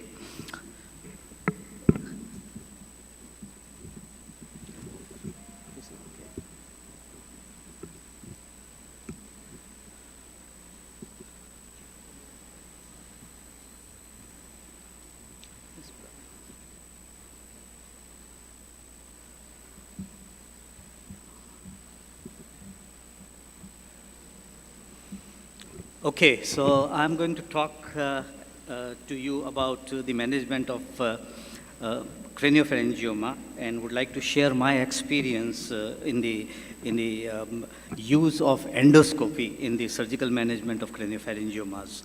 Craniopharyngiomas, as you know, are benign epithelial tumors deriving from the remnants of the Rathke's cleft. They are mainly found in the pediatric age group. They are locally aggressive and high propensity for recurrence. And that is why they probably are the lesions which create a biggest dilemma in the radical removal of these tumors. And that exists between whether to go for a radical resection since they are benign tumors and avoid or go for the subtotal resection and avoid hypothalamic or infundibular or stalk preservation maintaining versus tumor recurrence. And this issue has been going on for last several decades and still has not been resolved completely. The surgical approaches of craniopharyngioma is based on so many factors which are related to the tumor itself, including location of the tumor, size, extension, consistency, and their relations with the nearby neurovascular structures. And this is the famous classification given by Professor Yashirgil in early 90s, where he has tried to postulate some sort of the size and extension of the tumor based on which we can decide many surgical approaches. And based on this, these are the surgical approaches which have been described and recommended by various senior authors, which are mainly the transcranial approaches. However, with the recent advent of an application of the endoscopic techniques in the management of the brain tumors, now the endoscopy is also present with us, and it is very much there in the neurosurgical armamentarium to help us remove or treat these tumors very, very effectively. The extended endonasal approaches have certain advantages that we all know, because it provides a direct midline access to the suprasellar and retrochiasmatic space where exactly the tumor is located. Provides excellent visualization of the undersurface of the optic chiasm, by which we can see the vascularity and preserve the vascularity of the optic system. And then there are binostril, bimanual techniques described, and we have in use these days, which can prevent or we can allow many of us to remove these tumors very, very comfortably and radically. Of course, without any brain retraction or any manipulation of the optic nerves and systems. Kassam, who has really been credited to the advent and introduction of the endoscopic technique, endonasal techniques, has given a nice description of the location of the tumor, and based on that, we can decide which endonasal approach will be the best for a particular tumor.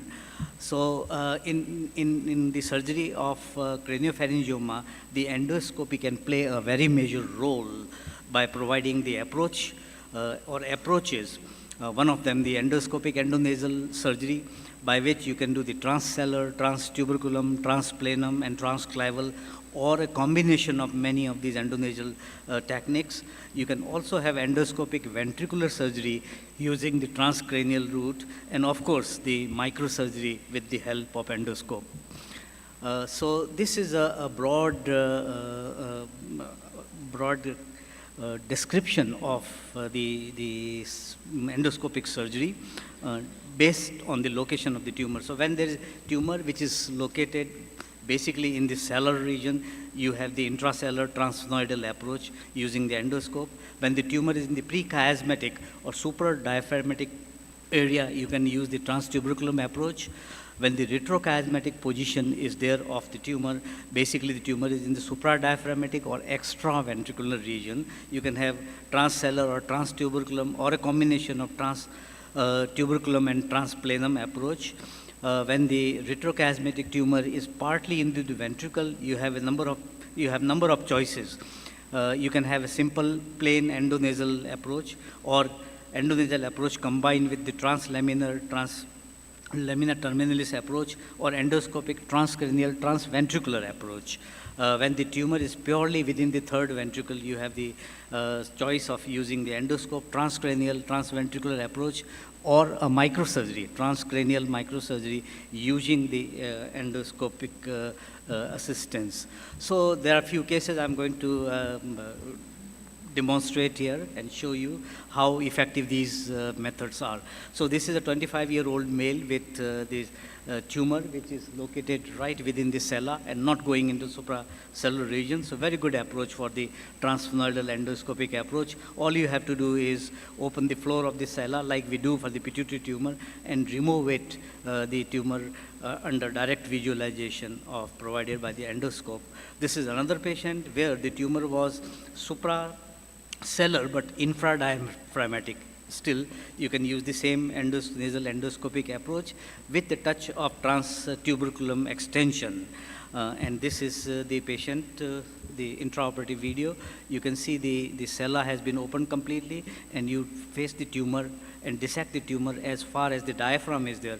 And you know that the diaphragm has been visualized here completely. You remove the tumor using the extracapsular approach after tumor decompression, and it is very simple way to remove this tumor completely. And this is the end of the tumor excision. You can see the entire cellular cavity and the supracellular part and the diaphragm is descending, and you can achieve complete resection of this tumor.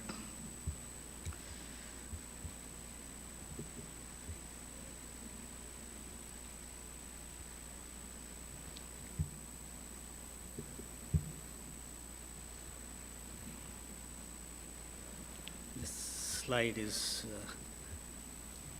not moving forward.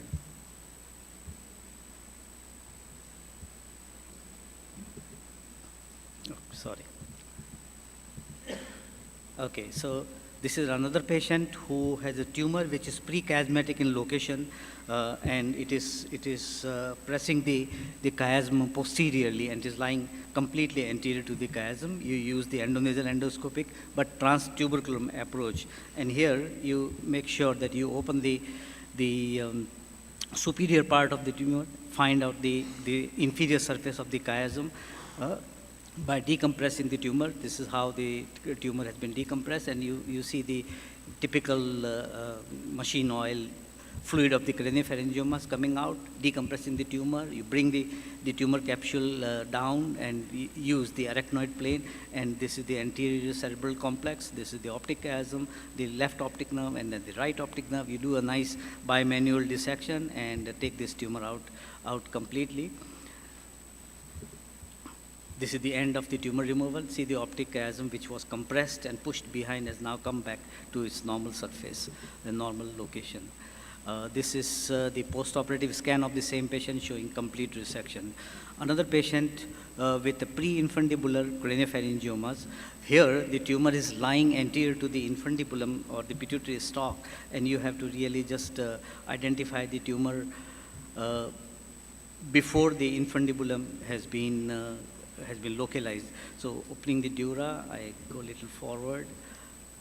This is the tumor, this is the optic chiasm. Under the optic chiasm, there is a nice arachnoid plane. You open the arachnoid, remain within the arachnoid and do the tumor decompression. Identify the pituitary gland and then trace it forward to identify the pituitary stalk, and then remain in the arachnoid around the pituitary stalk and decompress the tumor and debulk the tumor as much as possible. And then we do in all other cases. Once the tumor is debulked, the capsule is mobilized and slowly pushed behind. Part of the tumor is having calcification, but you have to just remove the bits of the calcification from the tumor. This is the end of the tumor removal, anterior part of the third ventricle here, and this is the retrochiasmal space. Both the optic nerve and the chiasm have been decompressed completely, and total removal has been achieved in this case as well. And these are the post-operative scans showing complete removal of the tumor, and the patients were followed for several years without any recurrence. This is another patient who had a transinfundibular tumor location of the patient, and this was the MRI scan. Partly cystic tumor, the large cyst pushing into the third ventricular region, and we used the same extended approach. The dura was open here. And the calcified tumor is visualized, covered by the arachnoid. You open the arachnoid, find a nice plane, arachnoid plane, decompress the tumor like many others, and this is the calcification along the lateral part of the tumor, and the capsule is mobilized. in removed tumor on the right side, we found that the pituitary stalk is going to on the right side where the calcification is densely adherent to it, and we didn't think it was correct to really damage the pituitary stalk in this. So we debulk the tumor as much as possible, and then we remove the tumor from the retrochiasmatic space. This is the chiasm here. You can see the anterior part of the third ventricle quite well, and every bit of the tumor was removed from here. The pituitary stalk's integrity was maintained. This is still tumor removal. And you use sharp and blunt dissectors, and you remove the tumor completely until you find the anterior part of the third ventricle, which is absolutely clean, and complete tumor removal has been achieved. These are the post-operative scan. You can see some residual tumor is left here, which was treated with the adjunctive therapy in this patient. Another patient with a large cystic mass arising from the supracellular region going into the intraventricular region. So this was basically a retrochiasmatic intraventricular type of the tumor, which was also. Now this patient presented with an acute raised intracranial pressure in the middle of the night. So we did the transventricular cyst decompression using the endoscopic technique, and we opened the cyst. This is the foramen Monro, which was dilated, and the cyst was seen here. It was opened using the sharp dissection and cutting, and this was the opening made. And finally, the cyst was decompressed. The tissue was obtained for the histopathological diagnosis, and this is the post-operative scan. The patient was settled completely post-operatively, and this is the catheter which we put into the third ventricular or the cyst post-operatively.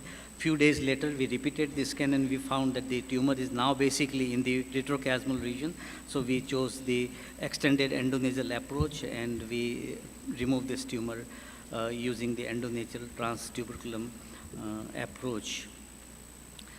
So again, a calcified tumor. Mainly it was cyst, and then it was decompressed, and this is the chiasm here. This is the left optic nerve. The decompression was continued. The tumor capsule was then mobilized here. This is the left side, and you can see the basilar artery.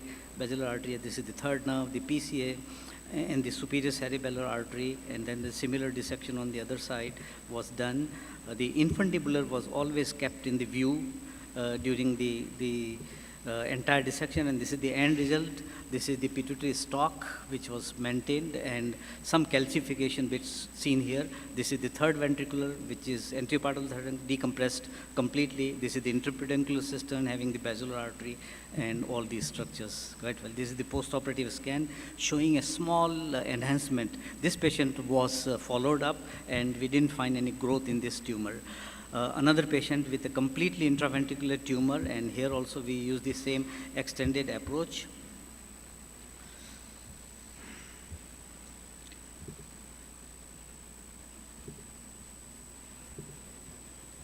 Dura was open here, and we looked for the tumor in this is the optic chiasm. We looked for the tumor in the retrochiasmal area. We didn't find it, but bulge was obvious. So we went ahead and we went to the lamina terminalis using the same endonasal approach, and we found the tumor bulging out of the lamina terminalis and the third ventricular region. So this tumor was then debulked and then slowly dissected and removed. Using the same approach here. At the end, the entire optic system was completely decompressed, and these are the post-operative scans showing complete removal of the tumor. So these are the post-operative results and complications, and we had the total removal of about 67% in this study, with 26.5% of subtotal resection, and only 2 patients had partial resection, which was treated with adjunctive therapy. These are the literature results of these patients. So in conclusion, I would like to say that the endoscopy provides a major role in the surgical management of the craniopharyngioma. Not only the endonasal approach is more and more in use because of its advantages over the transcranial approaches in the retrochiasmal craniopharyngiomas. Also, we can use large cystic intraventricularly using the endoscope cranially, transventricularly, and decompress the tumor and treat the raised intracranial pressure, followed by endonasal approaches. And then we can traditionally use the microsurgical approach with the help of the endoscope and remove the tumor completely under endoscopic vision.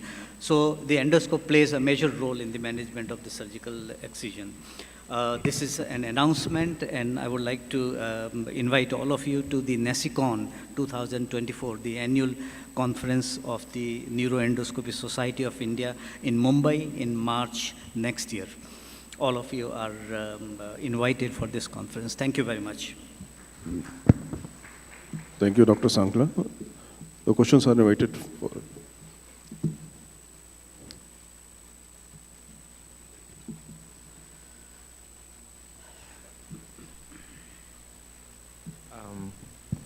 The last case was intraventricular. Yes. But the classification you proposed, the 5 grades, in the proposal, intraventricular, you said transcranial, whether endoscopic assisted or microscopy. So what was the reason you did transnasal? Because on the preoperative imaging, it was not realized that it will be completely within the third ventricle. We thought it is probably, part of the solid tumor is in the retrochiasmal space, and only the cyst is in the third ventricle. But when we opened it and when we went there, we did not find any of the tumor coming out of the third ventricle. So then we were backing out, but we thought that we probably explore the lamina terminalis approach and see if we can remove the tumor from there, and we managed to do it successfully. So the preoperative imaging is very, very important to really define which surgical approach you are going to say. But if it is clearly into the third ventricle and there is no extension into the basal cistern or supracellular region, then I would go for the transcranial approach. Thank you. Thank you, Dr. Sakla. Now we swiftly move on to the next session, talk, that is on CP angle tumor excision without IAC drilling by Dr. Manas Pranigrihi from Hyderabad.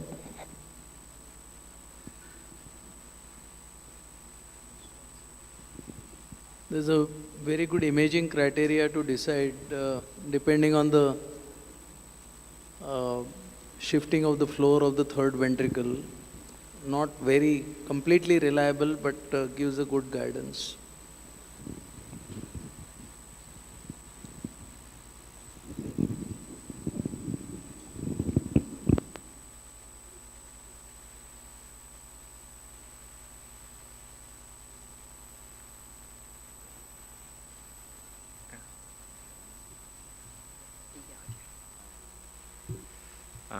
Good morning, respected chairpersons, and I would like to thank Dr. Madharia and his team for inviting for the workshop and to share our knowledge on CP angle surgery. Yesterday we had a pure microscopic surgery with a lot of bleeding because it was a very vascular tumor. But today what I'll be presenting is how we use endoscope in CP angle surgery and our experience in the past more than 10 years. IAC drilling is an essential step in CP angle surgery. Most of us learned from residency that IAC drilling has to be done for facial nerve preservation and taking out the intrameatal part of tumor. All of us know the anatomy of IAC, that the anterior superior quadrant has the facial nerve and the cochlear nerve in the anterior inferior, and tumor comes from the vestibular component, which are the posterior superior and posterior inferior component. And if one looks at the anatomy of the IAC, one can see here that the endolymphatic sac duct and the lateral semicircular canal and the jugular bulb are around in the vicinity of the IAC, and the distance between endolymphatic sac and the IAC is less than 1 centimeter. So when one does drilling of the posterior border of the IAC, and if you are a little more aggressive, drilling more than 7 millimeter, 8 millimeter, it can damage the endolymphatic sac duct, and if one is planning to do a hearing preservation surgery, you can lose hearing because of that. And if you go down more than 1 centimeter, one can damage the jugular vein. if you have a high jugular bulb. Now, if one is not careful, one can damage the semicircular canal also. That's why people have used navigation to decide the extent of IAC drilling.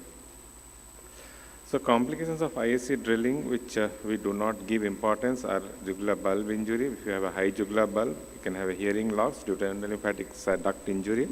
One can have semicircular canal injury, or because of air cells getting open, one can have paradoxical CSF rhinorrhea. Patients come after 10 days, 15 days, or after 1 month with paradoxical CSF rhinorrhea following CP angle surgery. Now, this is a paper by Dr. Gupta from SJPGI Chandigarh, and he did anatomical study, and then he finally concluded that drilling 5 mm around the IAC is safe without causing any damage. So if one knows the anatomy of the IAC vertical and the transverse diameter is approximately 6 mm. So if you add 5 mm, like 10 mm is what we need for IAC to take out the intracanalicular part. So if you have a tumor which the IAC is already enlarged 1 centimeter, 10 mm, so there is no point in wasting time in drilling more and taking out the tumor, because that is enough to take out the tumor from the IAC. People use endoscope to drill the IAC if it's less than 10 mm, but if it's more than 10, it's probably not required. Like yesterday's case also, what we operated, we did not do the IAC drilling. So like this tumor, this is a small tumor. We identified the facial nerve, found a plane between the tumor and facial, and then delivered the tumor like we do the pituitary tumor. The pituitary tumor, the fundus of the pituitary tumor, when you do with endoscopic, you can deliver the fundus of the tumor. This is how we are delivering the fundus of the tumor from the IAC without drilling the IAC. But before that, one has to have a clear anatomical delineation of the facial nerve.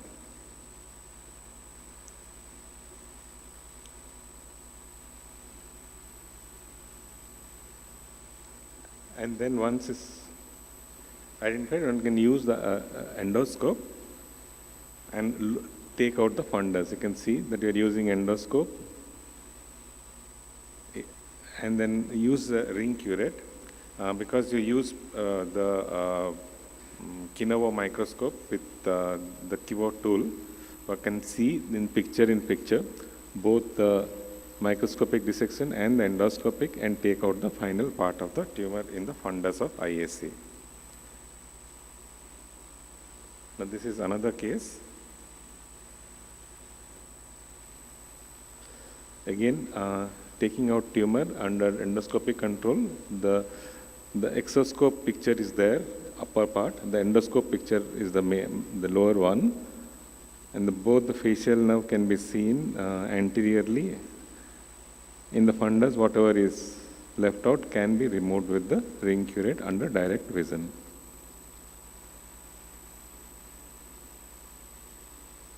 And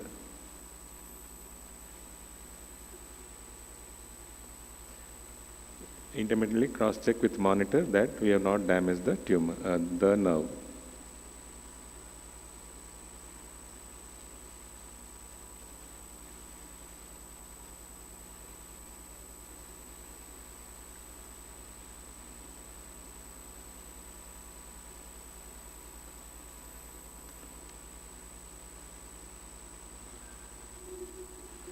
So this is a case of meningioma, and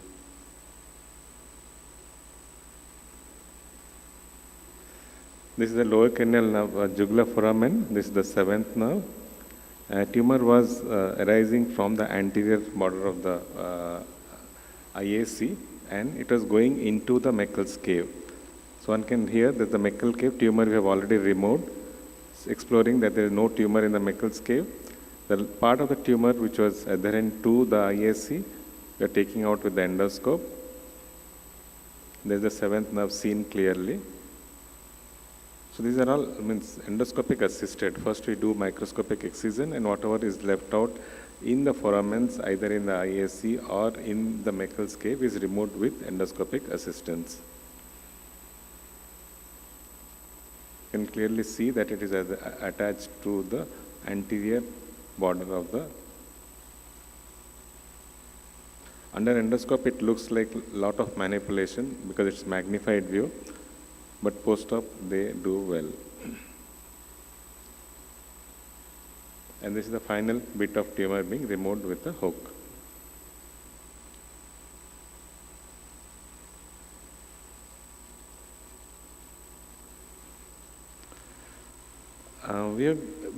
We compared our results when we were doing ISC drilling earlier. 279 cases we did with ISC drilling, and now for 149 cases we have not done without ISC drilling. And our CSF leak has come down from the earlier we had 3 cases here. Fortunately we did not have any CSF leak or paradoxical CSF rhinorrhea. This is like cases of paradoxical CSF rhinorrhea. The recurrence rate has not been changed, it's the same. Now if you look at the predictors of the growth, regrowth or the recurrence, it depends on the size of the tumor left. Like if it's 0.7, less than 0.7, then the chances of regrowth is less, whether it's on the nerve or on the brainstem. And residual tumor in the IAC usually is not a predictor of recurrence. But if the tumor size is more than 0.7 or residual tumor on the brainstem or nerve is more than 0.7, then they have a higher chance of recurrence. What we found is that the MIB index is a predictor of recurrence rather than a little bit of tumor left in the IAC. And this is a case of MIB index where it's 1%. We have followed up for 2 years, small tumor in the IAC. Actually, that we put a fat graft also in the IAC. So, and you can see that there is a regression of the enhancement in the IAC over 2.5 years. This is again another case where there's small tumor left in, this is a very small enhancement in the IAC over 24 months, it's stable. So if you have a small residual, they can regress or it can be stable. But whenever the MIB index was high, these and cystic tumors, when we followed up, they had a recurrence. So the patients who have a higher MIB index, if we find a residual tumor, we suggest them upfront radiosurgery. But if the MIB index is less than 3.5, and which was statistically significant in our study, that we have followed them up and their chances of recurrence is less. In conclusion, IAC drilling can be avoided if it's already enlarged by the tumor. Endoscope assistance helps in delivering residual tumor, and it can reduce the complications associated with IAC drilling. Thank you for your attention. Thanks, Manas. I think most people who use endoscope are convinced that it is important adjunct. But sometimes even that tumor is quite adherent and is not easy to remove with endoscope. Have you encountered any such problem? No, not yet, sir. The second point which you have said about regrowth, MIB index has not been found to be universally kind of acceptable. Yeah. There are few papers who do not agree, but there are many papers who have agreed.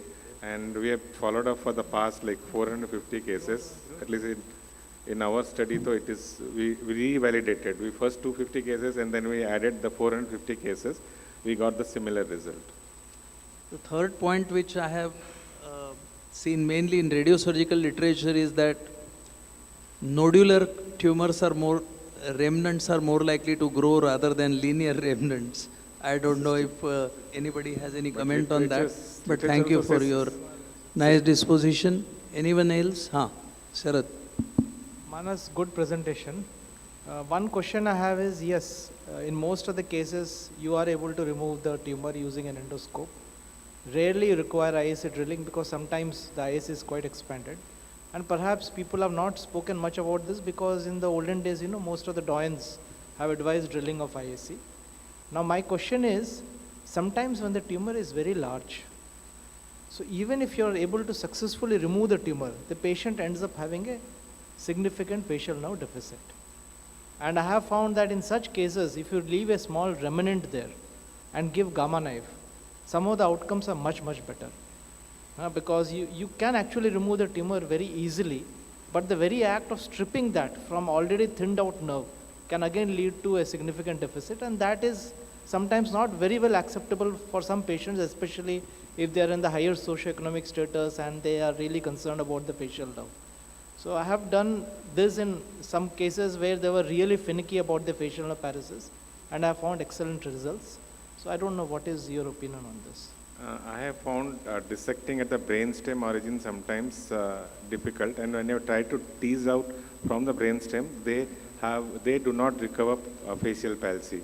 But in IAC, when I have teased out, usually they have recovered. There I found a plane. On the brainstem, if I have difficulty, I leave a little bit of tumor at the brainstem origin. Can I ask a question? Yes, Professor Nair. Say, what are your present indications for drilling internal auditory canal? Present indications.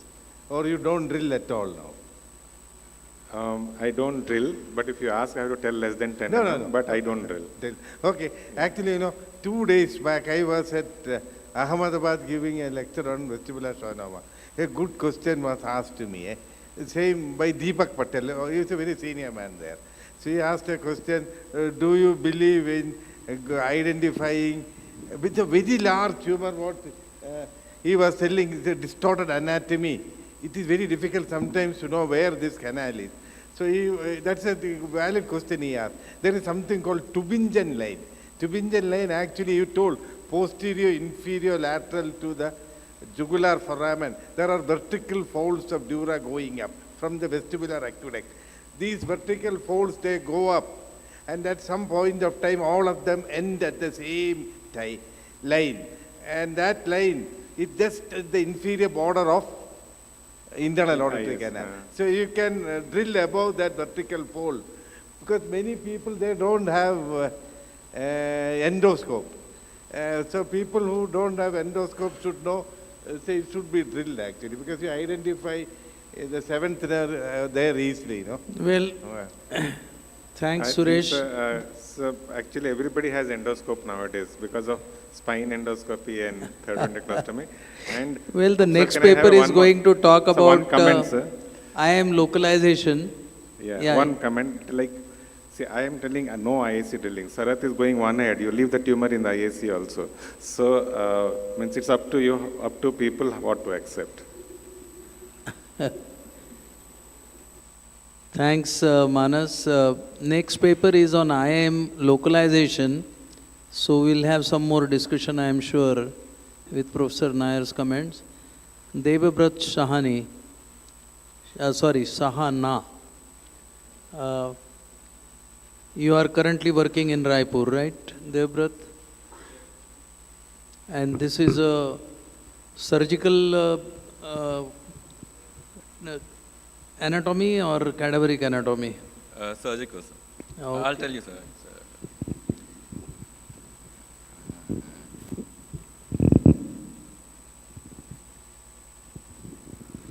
So actually the pronunciation is Devabroto Sahana, it's a Bengali name. So I will be talking about various techniques of internal acoustic meatus localization during anterior petrosectomy, and a new technique to do that we have come up with. So basically, this is a petrous part of the temporal bone that we are talking about, and the shaded area, yellow shaded area, is the bone that we remove. So what is the need for removing that bone? If we don't remove it and we do a temporal craniotomy and do a subtemporal approach, that is the area up to which we can reach. But if we add an anterior petrosectomy to it, we can reach up to as low as the internal acoustic meatus. So what are the boundaries of this bone removal? Laterally, it is the greater superficial petrosal nerve. Anteriorly, it is the V3 medial to where the GSPN enters below it. Medially, after bone removal, is the posterior fossa dura, and posteromedially is the inferior petrosal sinus. Now, posteriorly, there are a lot of structures which decide the posterior limits of bone drilling. And the important ones are superior semicircular canal, internal acoustic meatus, and the cochlea, which need to be preserved. But unfortunately, during surgery, we don't get to look at these structures. It's just the bone that is there. And unlike in rotons, it's, in the real life, it's not so well labeled. So one has to know beforehand where the location of the internal acoustic meatus or the canal is to do a safe drilling. And various surgeons have come up with, various authors have come up with various techniques using various landmarks to localize intraoperatively where the lie of the IAC is. So the arcuate eminence has been used, the GSPN has been used, the geniculate ganglion has been used, zygomatic arch, external auditory canal, and foramen spinosum, foramen ovale, all of these have been used. So we'll discuss some of the popular techniques. So the Garcia-Ibanez technique, it says that the longitudinal axis of arcuate eminence forms an angle of 120 degrees with the GSPN, and the bifurcation of this angle gives the lie of the internal acoustic canal. This works in most of the cases, but there are certain problems with this technique. Firstly, the arcuate eminence is absent in about 20% of the cases. The shape has been described variedly. You can have a globular, pyramidal, triangular. So when the shape is like that, it is difficult to identify which is the long axis. And one can appreciate in this specimen itself that the angle is not actually 120 degrees, it will be probably 150 or something. So this angle is not always 120 degrees. In fact, in our study, we found the angle in the range of 106 to 156. There are other studies which have quoted the ranges from 90 to 150 and so on. And we could identify this angle only in 86% of the people. And there was a very high variance of this angle, so it's not very consistent. And the bifurcation is not always a true representative of the lie of the internal acoustic canal. In fact, we found that it was true only in about 14% of cases with a margin of error of 5 degrees here and there. And in most cases, the predicted lie was 80% in 80% of the cases, it was anterior. The next technique is the Fisher's technique, which says that the arcuate eminence will form an angle of some say 45, some say 60 degree. And originally what was described is that we blue line the semicircular canal, so we have to drill up to there. But the thing is that we don't actually need so much drilling in most of the cases, so lateral and so posterior. And there are chances of damaging the semicircular canal. Again, the angle has been described variedly from 34 to 75, 0 to 60, 10 to 30. And we have found it in the range of 51 to 105, although we could identify in about 90% of the cases, but the variance for this was quite high as well. And why the arcuate eminence has been used for calculating this? Because it's a landmark for semicircular canal, but this also is true only in about 20% of the cases. One can use neuro navigation to localize the IIC, but even with the maximum working distance and the lowest position of the infrared cameras, the microscope still comes in the way, and one has to constantly, at least several times, move the microscope up and down to use the navigation probe. It is still possible to do it, not impossible, but it's not a replacement for understanding the anatomy, and one has to realize that there are several kinds of errors associated with this neuro navigation. So to circumvent these problems and these issues, we decided to do a study and find some way around it. So we studied some 50 patients, so 100 sides, some dry skulls, and the results were applied to some 13 patients.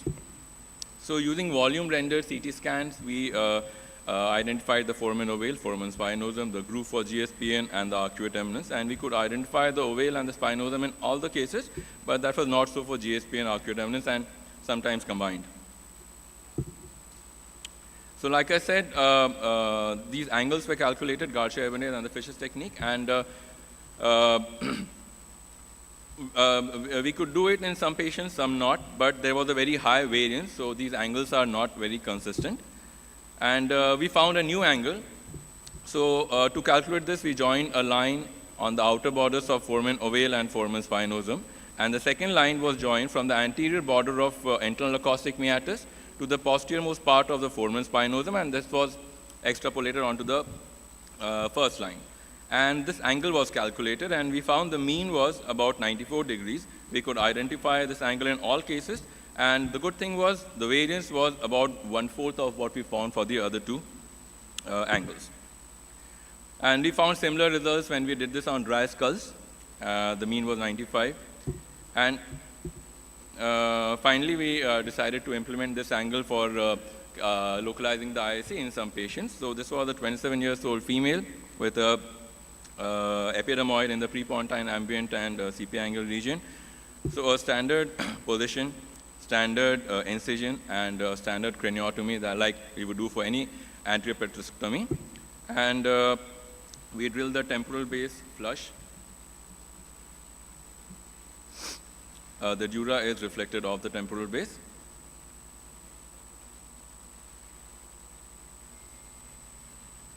And we start identifying the middle meningeal artery coming out from the foramen spinosum. The groove for GSPN is identified when we dissect from a posterior to anterior direction. So this middle meningeal artery is coagulated and cut.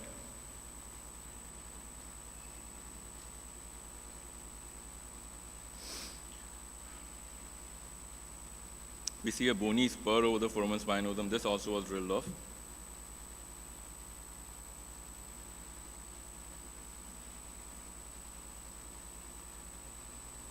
And then the GSPN is further delineated medially till it enters below the foramen ovale. We identify the foramen ovale and the mandibular nerve coming out of it. And the dura over it is slightly cut to help in better retraction.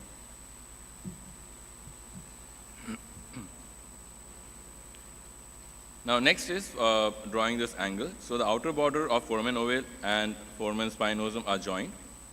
Now to calculate an angle of 90 degrees from this, one can use either naked eye. I use this plastic cover corner, sterile, which is 90 degrees. So the second line is drawn over the first line, perpendicular to it. And then this line is extrapolated onto the petrous ridge. And that gives the location of the internal acoustic canal. Rest of the drilling and the bone work is same as we do for any anterior petrosectomy. So this is the post-op scan of the patient. The tumor was completely removed, and this is the amount of bone that has been drilled just anterior to the internal acoustic canal. And similarly, we have done this technique in other patients. It was a cavernoma involving the midbrain and pons, and this is the preoperative angle here. It was 92 degrees, and this is the post-op CT scan, bone drill just anterior to the internal acoustic canal, and this is the normal petrous volume rendered images, and this is the IAM and the bone drill just anterior to it. This was the petroclival meningioma. Preoperative angle was 96 here, and this is the post-op MRI. This is the post-op CT scan. And recently we've done this using an exoscope. This is the post-op MRI. Small residue we had to leave because of additions with a major vessel. This is the post-op CT scan and the amount of bone that has been drilled just anterior to the ISC. So using this technique, we could perform anterior petrosectomy and identify the ISC for about 16 patients. And we were able to identify the ISC quite reliably in all, except for one patient, which was a giant trigeminal schwannoma. And here the bone itself was so eroded by the tumor, so the normal architecture was lost and you could not identify the two structures that are required. But then we could remove the tumor completely, and usually these are the cases where much of bone drilling and is not actually required. So this foramen ovale, foramen spinosum IAM angle for identifying the IAM has been found effective, and it was accepted by the World Neurosurgery Journal and published in their recent July edition. So I feel right angles are right for anterior petrosectomy, but I would love to hear your opinion once you've tried it out. Thank you. Thank you, Dr. Devrata. Any queries? Most welcome. Thank you. So I will talk to you regarding this. Thank you. Thank you, Dr. Devrata. Now we are moving on to the last presentation of this session. Surgery for foramen magnum lesions by Head of the Department Neurosurgery, AIMS, Dr. Anil Sharma.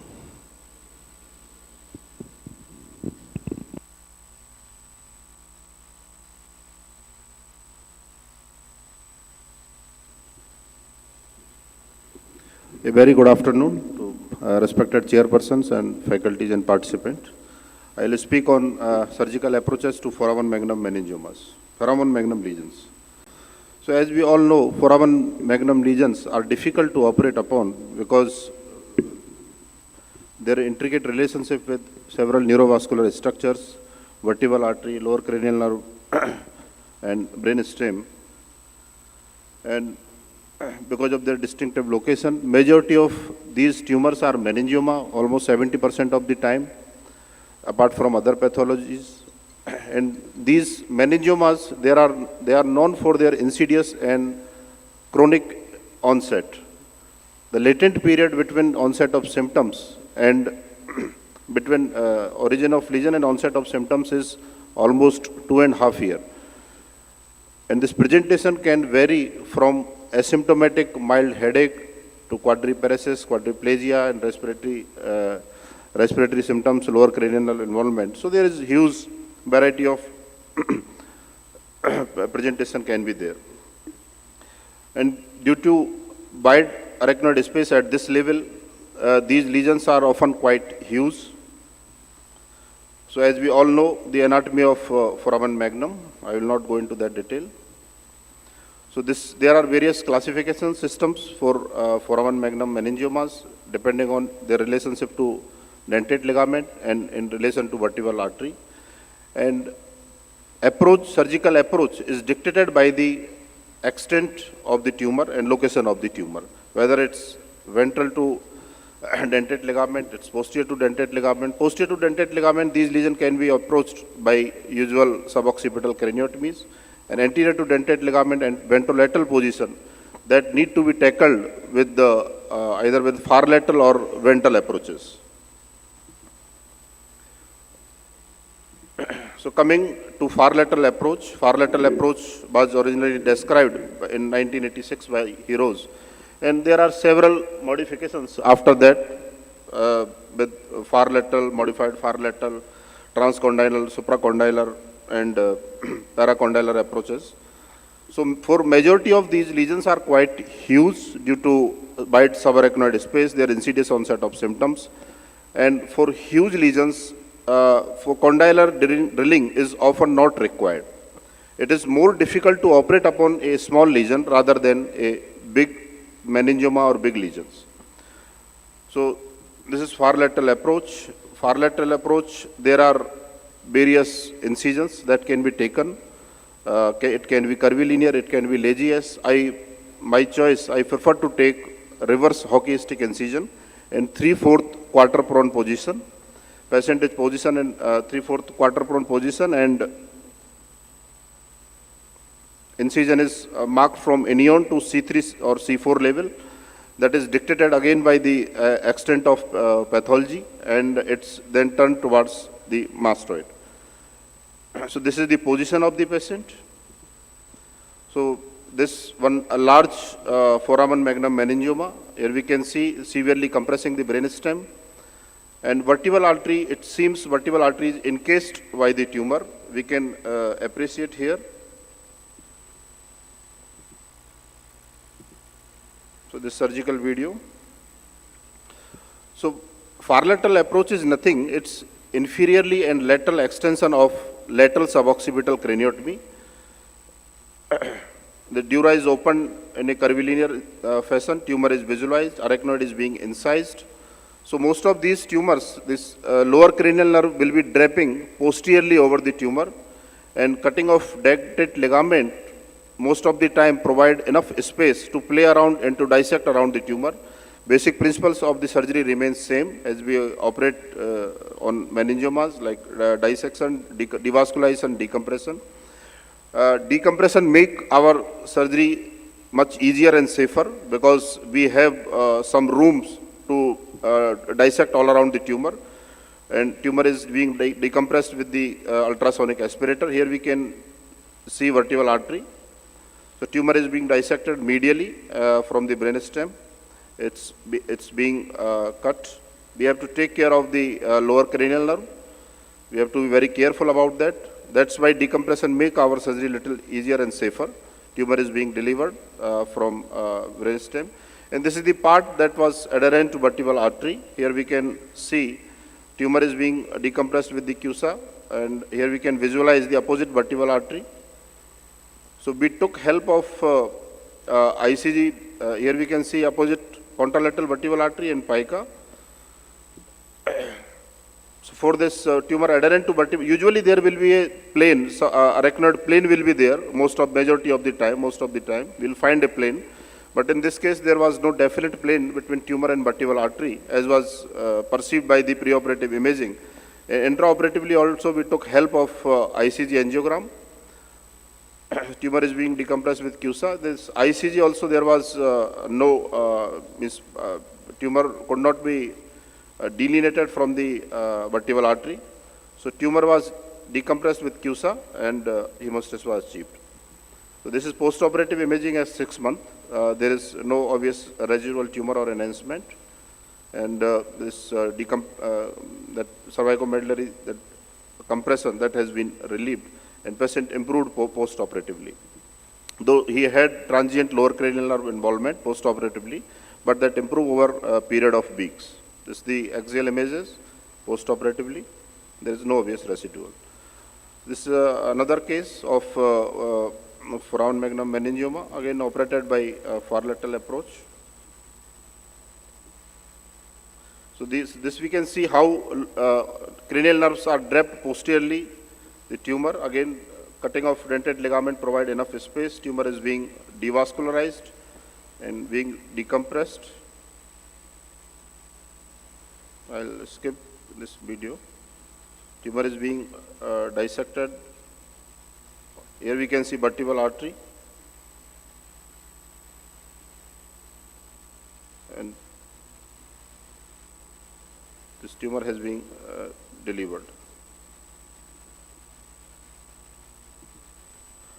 So coming to another pathologies, this is one large cerebellopontine angle and cerebellomedullary cistern, purely solid hemangioblastoma. Purely solid hemangioblastoma in this location is quite rare, and here we can see how severely it's compressing. It's occupying cerebellomedullary and cerebellopontine cisterns, and tumor blast can be appreciated on the angiogram. And these are purely benign lesion, intensely vascular, and usually discrete. And we can see post-operative images, the surgical video. So this large and giant hemangioblastomas, these lesions essentially should be treated like AV malformation. Only difference is hemangioblastomas, there is no true, in hemangioblastoma there is true capillary network, which is not there in the AV malformation. So it should be treated on the same line and same principle as we treat AV malformation. Like first we tackle the feeders, then we dissect all around, and small feeders are coagulated and cut inside sharply. Then we dissect all around like in AVM, and lastly we tackle the draining vein. So here tumor is being dissected all around from the brainstem. Tumor is being dissected, and we can appreciate how this draining vein has been preserved till the last. So essentially these lesions should be treated like AV malformations. So sometimes it may be difficult for large lesions to go all around, to play all around and dissect. The tumor is being coagulated and circumferential dissection is being done. This draining vein is preserved. Here we can appreciate. Sometimes ICG also can be helpful in these kind of, to identify the feeders and to look for draining vein. Circumferentially tumor is being coagulated and being dissected.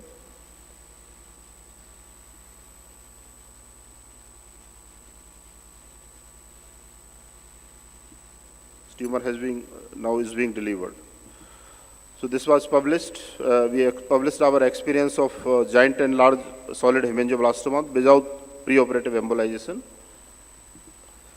So now coming to another pathologies, this is one V4 segment aneurysm operated in far lateral approach. Originally far lateral approach was developed to tackle vertebrovascular junction aneurysm and V4 segment aneurysm.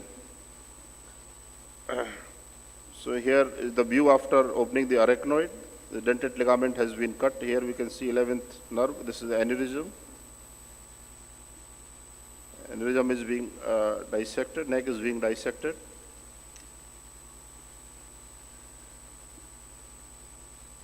And clip has been put. So far lateral approach is quite useful to treat before segment vertebral-basilar junction aneurysm for ventrolaterally placed foramen magnum meningiomas. And this is another vertebral artery pica junction aneurysm which was operated by far lateral approach. This is quite unusual pathology, bilateral mirror foramen magnum meningioma, where bilateral vertebral artery is encased, not encased, it's middle of the tumor bilaterally. It's just in middle of the tumor. We can appreciate bilateral vertebral artery. It's inside the tumor on both sides. So it's become difficult to manage these kind of patient. This patient was minimally symptomatic, only some mild spastic quadriparesis and was there. So this we operated, our strategy was, plan was to first, we planned to operate on right side as lesion was bigger on right side. So we operated by far lateral approach and some part of the tumor was left behind that was adherent to the vertebral artery. We took help of ICG video angiogram also intraoperatively. And once tumor was removed, we could visualize and we could appreciate the tumor on the opposite side also. So surface of tumor matrix was coagulated from this side, of opposite side tumor was coagulated. And this is the view, and this is the post-operative imaging, that opposite side tumor also has, significantly it has shrunken. And for residual part, adjuvant radiotherapy was advised and patient is undergoing for that. This is another case at mirror foramen meningioma. Only, before this only one case was published in the world literature. This is second case where bilateral mirror foramen meningioma was published. So here vertebral artery on right side is free from the tumor, but left side it's adherent, it's not encased. Vertebral artery is not encased by the tumor. So this patient was operated by midline suboccipital craniotomy. As tumor seems to be posterolaterally placed, it was operated by standard midline suboccipital approach, and tumor on right side was removed completely. On left side, some part was adherent to vertebral artery, that part was left behind. And for, this is the preoperative imaging. Here we can see left vertebral artery is awaiting the tumor, but intraoperatively it was, some part of the tumor was adherent to the vertebral artery. So this is the post-operative imaging where left side some tumor part was left behind and that was subjected to radiosurgery. This was published. This was the second case in the world literature. So take-home message is, for majority of these lesions at foramen magnum are meningiomas, almost more than 2/3 of the time. Large lesions are much easier to operate upon compared to small lesions, and for most of the time, drilling of condyle is not required, particularly for large lesions. For smaller lesions, it may be necessary to drill the condyle. And preoperative, post-operative complications, sometimes we have to anticipate the complication and sometimes it can be very dramatic. Thank you. I invite you all on behalf of Chhattisgarh Association of Neuroscientists, I invite you all for Neurological Surgeon Society of India and Feb 23rd to 25th February 2024. Thank you. Thanks, Anil. It's a good demonstration of the technique for foramen magnum meningioma. When they are going higher up into the anterior part of posterior fossa, probably gives you some space. What about tumors going slightly below? Do you have any special strategy? No, I did not get, sir. I did not get your question, sir. Sorry, sir. The question is that when these tumors are more into the posterior fossa, it probably becomes a little easier because you get some space as you debulk the tumor. A completely anterior tumor centered exactly on foramen magnum, do you use far lateral techniques during that time? No, if tumor is in and around foramen magnum, then far lateral approach is better. If it's primarily centered in the cerebellopontine angle, then I think a standard retrosigmoid, that approach can be used. Any other?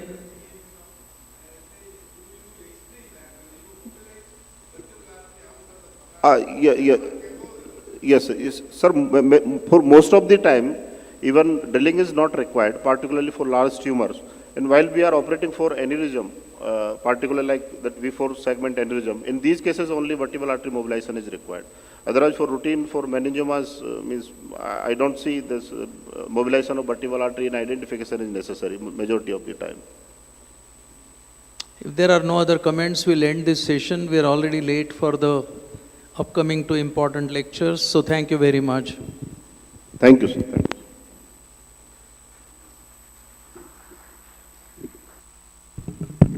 Thank you, sir, for such an interactive session on extraaxial tumors. Now I would request, Anil sir, please, sir, now I would request Dev Pujari sir to please give memento to Anil sir.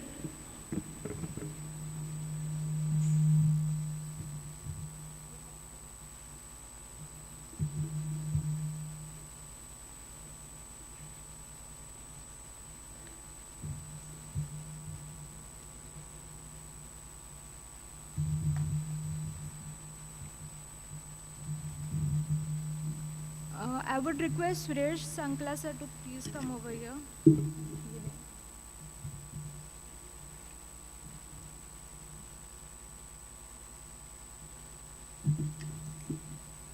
Suresh Sankla sir, please sir. I would request Rajan sir to please give the memento to Suresh Sankla sir.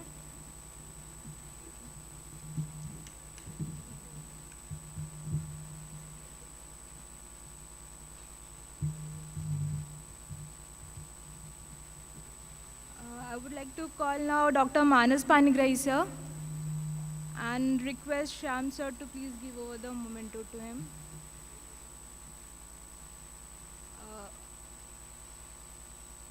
I would like to welcome Devbrata sir to please come over and request Rajan sir to kindly give him the memento.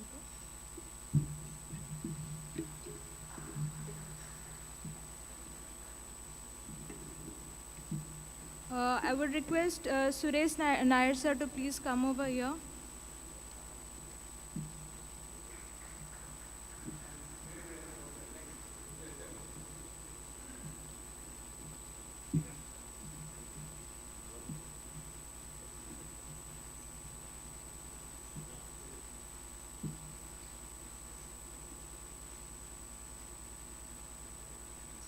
I would request Dev Pujari sir to please give over the memento to Suresh Nair sir.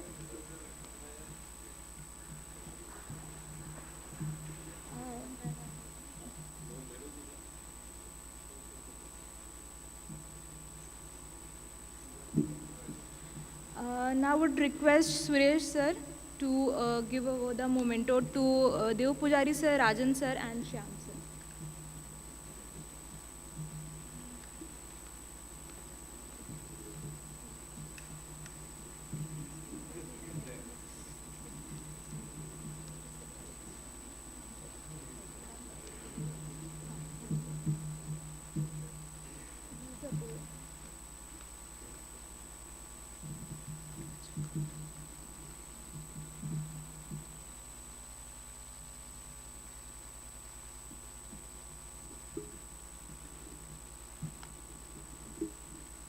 Thank you, sir. Now, next we'll be proceeding to the next session of presidential oration. So, I would request a brief introduction from Sandeep, sir. I would request the chairpersons to please come over the stage, sir. Dr. Suresh, sir, Dr. Sandeep Chatterjee, sir, and Dr. Paritosh Pandey, sir.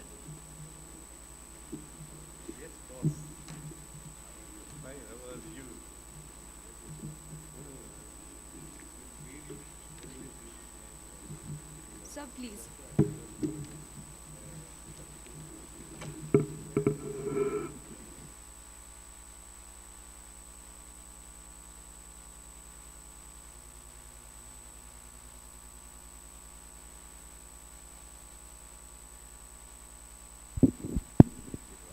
Yeah.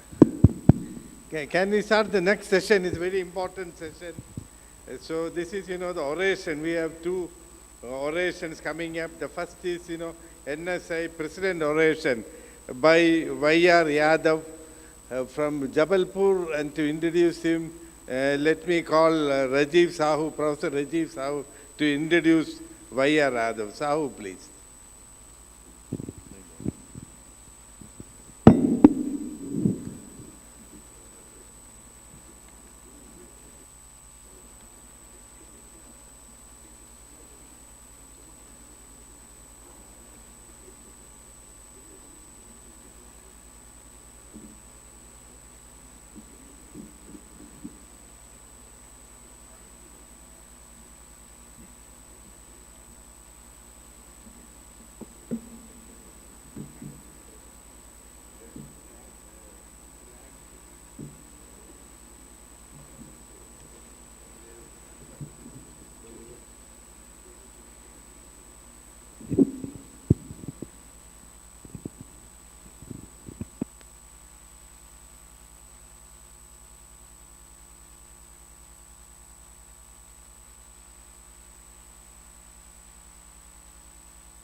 Good afternoon, everyone.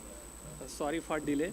First of all, I would like to thank organizing committee for giving me this opportunity for introduction of Professor Y.R. Yadav, sir, in front of you for NSI President oration. Though Professor Y.R. Yadav doesn't need any introduction, it is customary to provide an insight into his life and his achievement for the younger generation. Professor Yadav was born in 1958 into a farmer family in Ahir Bashna village of Rajasthan. He has two sisters and one elder brother. He tragically lost his father just at the age of 15 years. It is due to his hard work he got third position in Rajasthan state in pre-medical examination in 1977, and he got admission for MBBS at SMS Medical College, Jaipur. Later, he finished his MS General Surgery from there itself. He got his residency in neurosurgery from prestigious PGI Chandigarh from 1988 to 91. During his residency, he was revered by his teacher and colleague for his exceptional talent, work ethics, and dedication. He joined Department of Surgery at Medical College, Jabalpur on 1992. He faces a lot of early difficulties like no neurosurgical OPD, no separate beds, OT, no imaging inside the premises, no infrastructure in OT, no neurointensive care. But due to his lot of support from his family member, especially from his wife, Dr. Sharda, who is a gynecologist, and her elder daughter, Manshi, who is gynecologist, and Nishtha, who is interventional neuroradiologist. He was able to establish neurosurgery department from no facilities to Center of Excellence at Jabalpur with advanced neuroendoscopic facilities. He worked as professor and head of neurosurgery department since January 2012. Later on, he started first government super specialty hospital of Madhya Pradesh in Jabalpur. He was director since 2018, and he was instrumental for developing state-of-art services in all super specialty department there. Due to his hard work, neurosurgery department recognized for WFNSA postgraduate training center, and it is the one of the only 5 center recognized in country. He started 1-week fellowship training program on neuroendoscopy in India for the first time in March 2010. He organized 54 workshops as secretary, chairman of the organizing committee, and organized 12 prestigious orations in the name of famous teacher by leading neurosurgeons. He has trained more than 950 neurosurgeons in neuroendoscopy since 2010, and he conducted 54 live workshops as national faculty. He has many innovative techniques developed, such as endoscopic partial carpectomy, endoscopic single-stage transoral, transcervical decompression, fusion in AAD, and many more.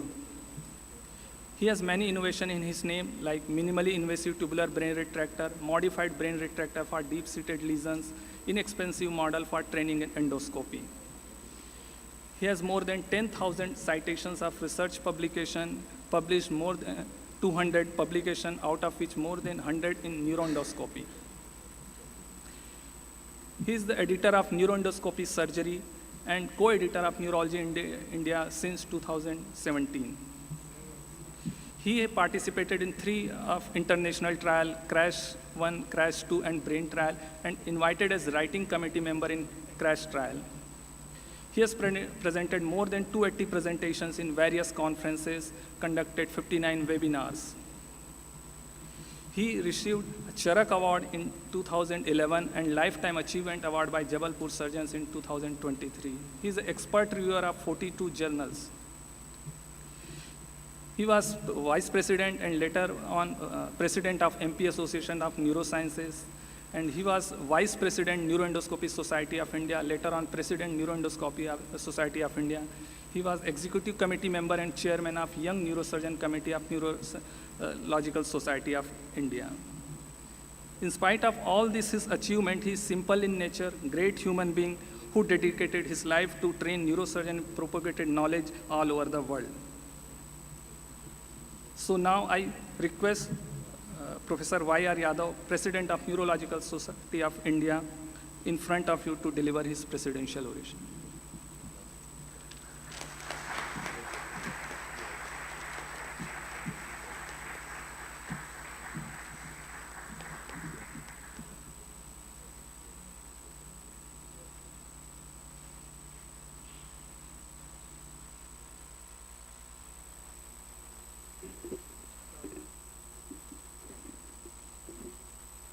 Connect karo beta. Somebody has to help me. Connect karo.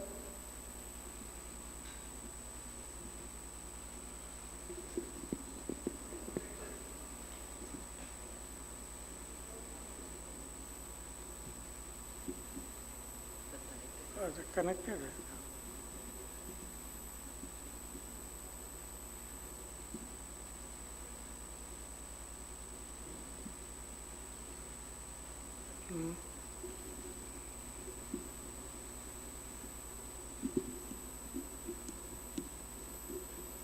चला allow कर देते हैं आ गया respected chairpersons and dear friends, I am grateful to Dr. Rajiv Sahu for kind words, and I am grateful to the MP Chhattisgarh Neuroscientist Association for giving me this opportunity, particularly my friend Dr. Madaria for inviting me for this oration. Thank you very much. Today I'll be talking on my experience in developing neurosurgery department from scratch to where all kind of endoscopic and other surgeries are possible at Jabalpur, my experience, and also developing neuroendoscopy there. All new pass outs do not get opportunity to work in established centers. There are many places where there is no or very little neurosurgical facilities.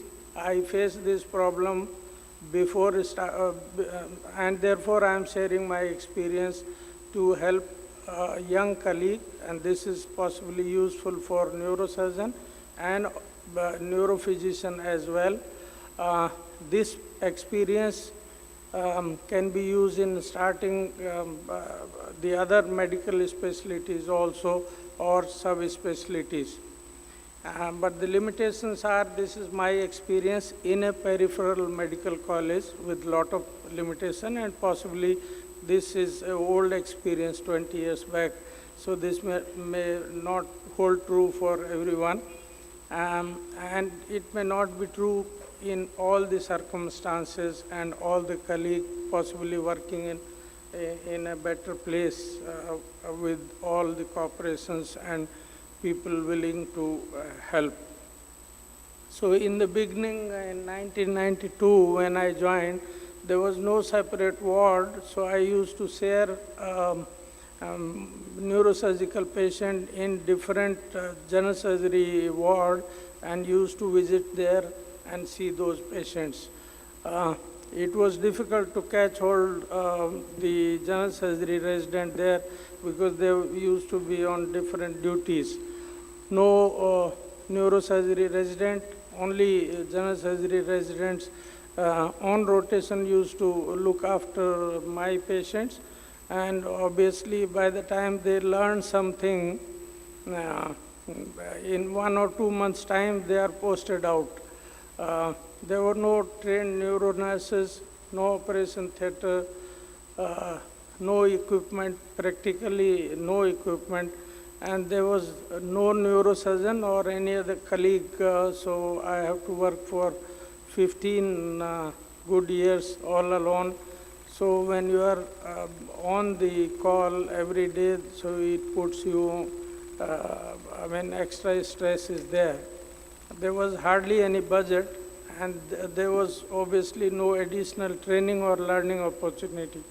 When you pass out from big institution, you keep on thinking that I should do these new technique and whatever is being done new, that you should do when you get chance to work. So this was not there, even basic facilities were not there. So we started with the basic, and now we have a School of Excellence in Neurosurgery with 135 beds, and we have MCH and neuroendoscopy fellowship who can look after neurosurgery patients. There are trained neuro nurses. We have 6 operation theaters and 1 biplanar DSA under neurosurgery. And almost all modern facilities, 12 qualified neurosurgeons working now, and we have created budget for ourselves, and I'm happy to say that we have sufficient fund with neurosurgery now, generated by us only. That I'll discuss. And also now we have facilities for additional training, skill lab, and we have neuroradiology, the advanced vascular surgery, the complex spine surgery, apart from the neuroendoscopy and general neurosurgery work. So what strategies I use to overcome those challenges I am sharing. I encourage the faculty of surgery department. So before the qualified neurosurgeon came, there were 2 general surgery consultants. They showed interest in working with me, and I encouraged them.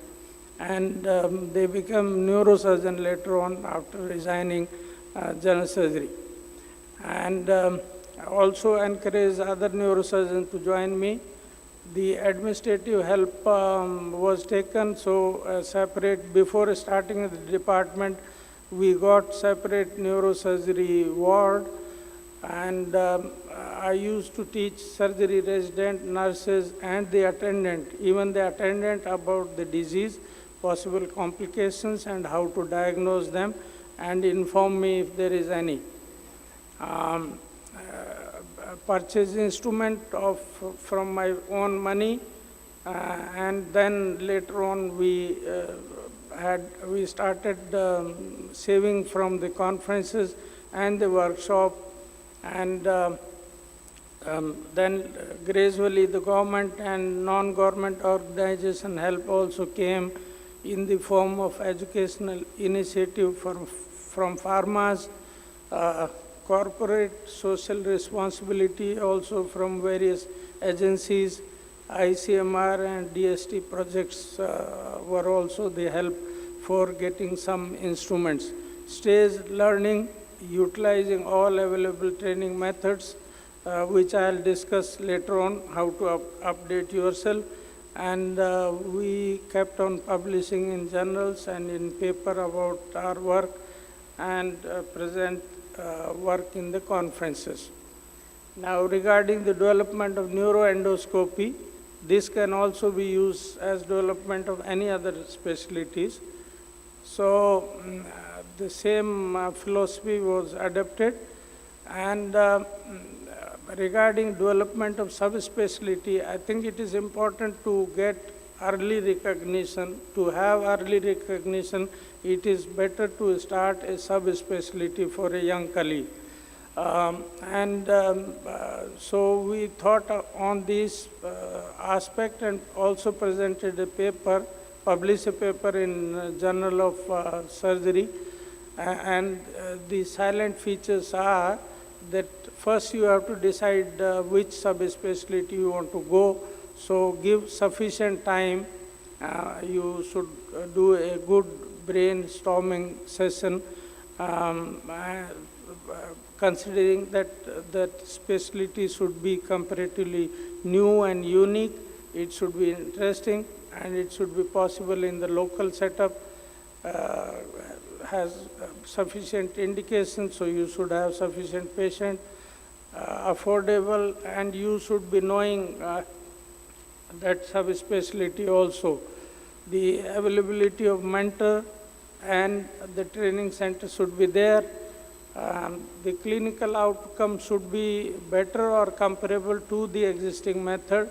And if the answer is yes, then you further improve your expertise in that particular specialties by learning from the expert, visit other department, attend live operative workshop and conferences, invite expert faculty, watch live surgery, practice and model, and do simple case in the beginning rather than complex cases, and then you get disheartened and you can take help of other colleagues. So if you succeed, then you publish and present in conferences and keep on improving your skill. But if you fail, then you have to rethink that you can choose some other subspecialty of your choice. The challenges again to develop a neuroendoscopy at Jabalpur in 2000, when I thought of going in one subspecialty, were many. The neuroendoscopy was in infancy at that time in India, and I overcame all those challenges the same way as developing the department, and it was successful. My interest in neuroendoscopy is reflected by my intent to learn it. I went to Newcastle, UK, but from coming back to that place for 1 year, I struggled to get a single instrument. So the administrator used to tell, yes, we'll do it, but for 1 good year, nothing was done. So I was forced to purchase my own instruments and then start doing some simple cases. And after that, 2002, majority of my presentation in conference or webinar are on endoscopy. In fact, out of total 222 presentations in the conference or webinar, 227 are on endoscopy. So that reflects that I devoted majority of my time on endoscopy.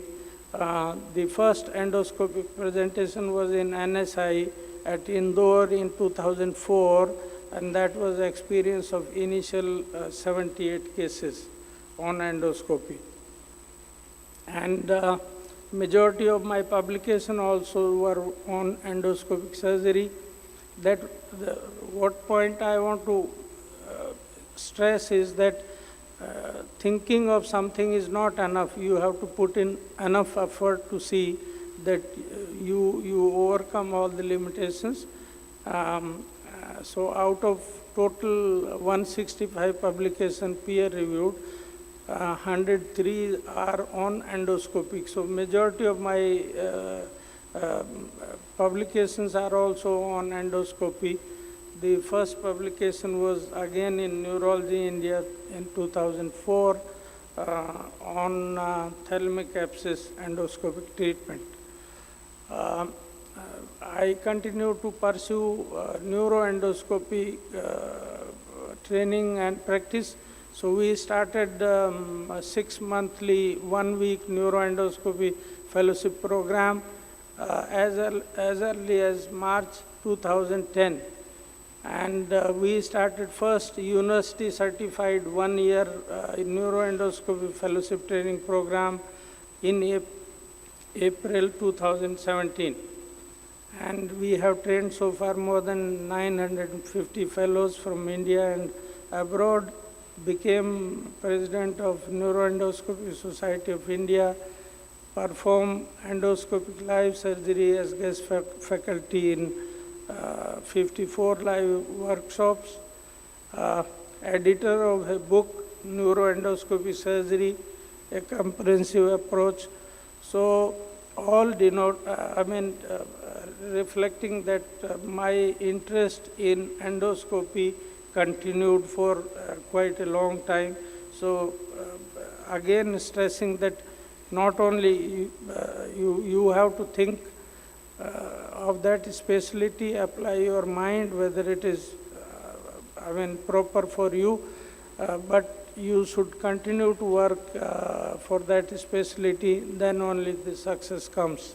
So advice for a young colleague is keep your mind open, step out from your comfort zone, that is important, and you should be ready to relocate to the other cities. If the opportunity at a place where you are working is not enough or is not there, then there is no problem to relocate to the other cities.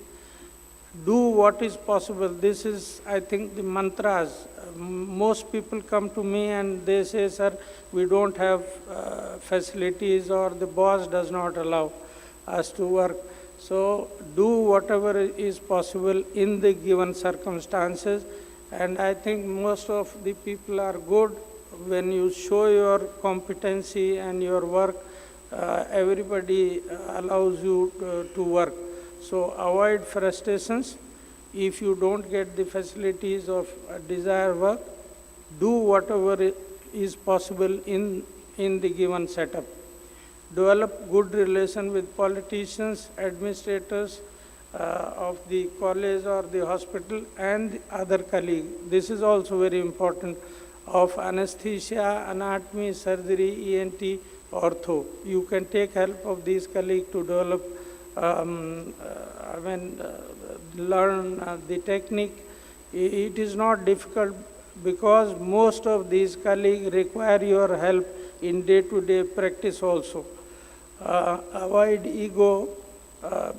Even if the politician or even administrators, we had problem because the highest person sitting on the chair may be less qualified than you.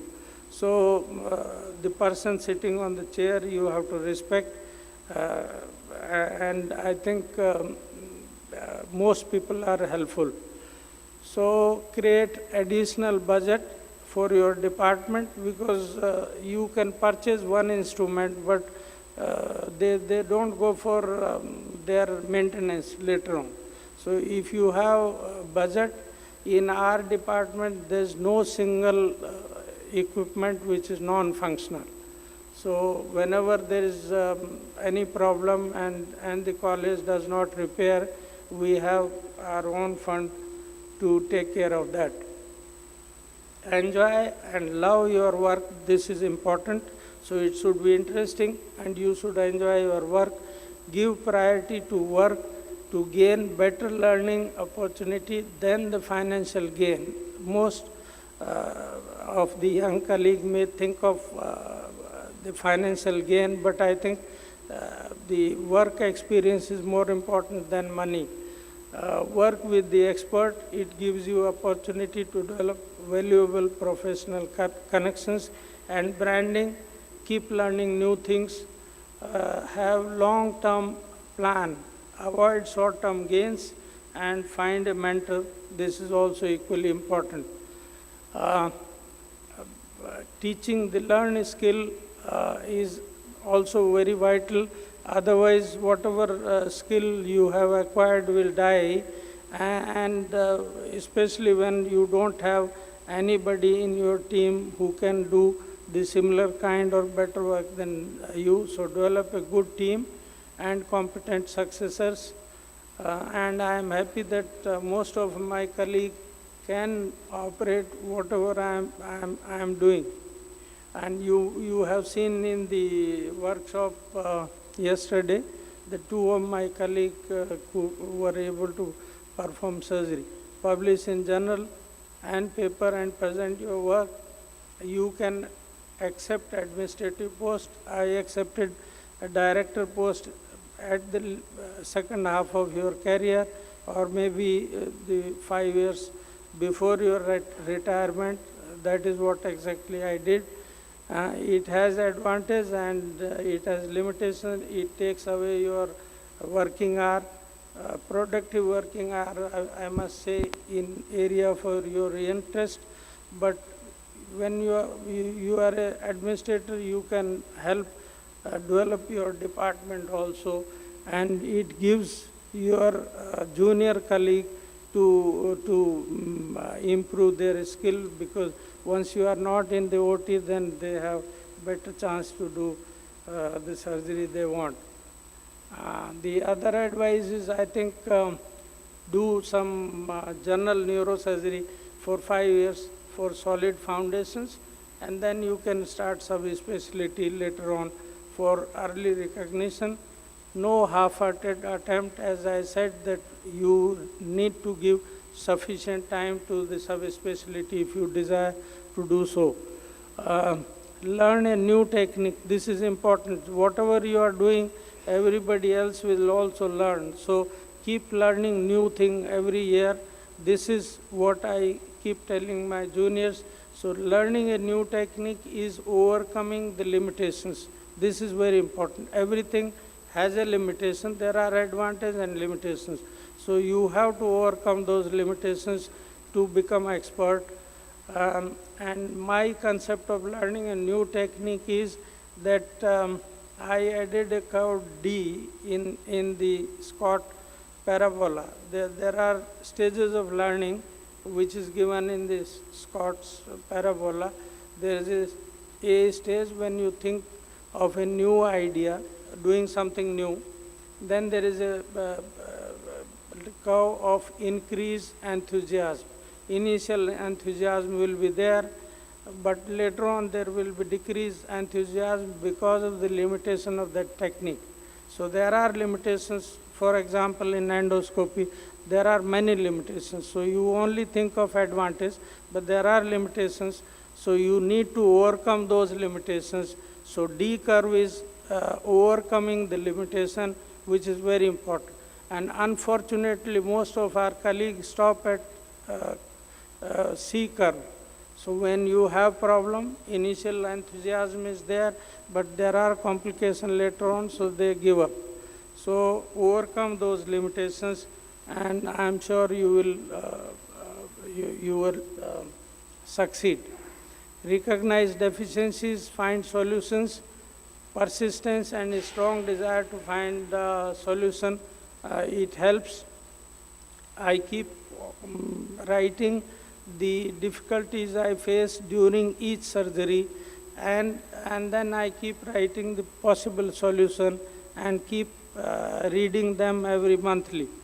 So, and the difficulties should be taken as opportunity, and many of our innovations were because of the non-availability of the costly instruments. So we devised a tubular retractor, which is very, it is inexpensive and very good. One of the best tubular retractor. This is simple tube, which is soft, made of silicone, so it does not harm brain. And the longitudinal cut on the tube gives you the unique advantage, because of this cut, it can be folded and you can introduce it through a small opening. And because of the cut also, it has the ability to change the size and shape dynamically. So when there is a raised ICP, it collapses. When you remove tumor, it expands. So rather than harming a brain because of the stiff nature, the tube allows the brain to, at the same time, it allows you to work and do the surgery. So this is a small video, I think, of the tubular retractor.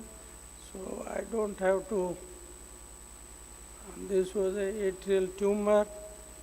The position, we did not have navigation, so we marked the tumor at the center of it and then do surgery. But now we have everything. So after this surgery, the tubular retractor is placed, and then take out the tumor, which I will not discuss. So through this tubular retractor, the surgery can be done safely, and because it is soft, so it does not cause any damage. The other problem which we faced was difficulty in doing chronic subdural hematoma. You require to put in endoscope and at least 2 instruments. For any surgery, you require bimanual dissection. If you just put in one single instrument, if you have bleeding or difficulty, you will be in trouble. So because there was a limited space in some of the patients, so therefore I thought of having a retractor, so we developed a novel brain retractor, which is nothing but half cut the tubular retractor. And because one side is a dura, so other side will act as a dynamic tubular retractor, and with this we have operated all chronic subdural hematoma using a rigid scope, and we applied, because the tube used to migrate inside and out, so therefore we use 3 sutures and which holds this retractor in place. Again, I think I skipped this. This is a short video, but this retractor has many advantages. It allows quick irrigation suction, and when under vision you can take out the whole hematoma. So under vision surgery is always better.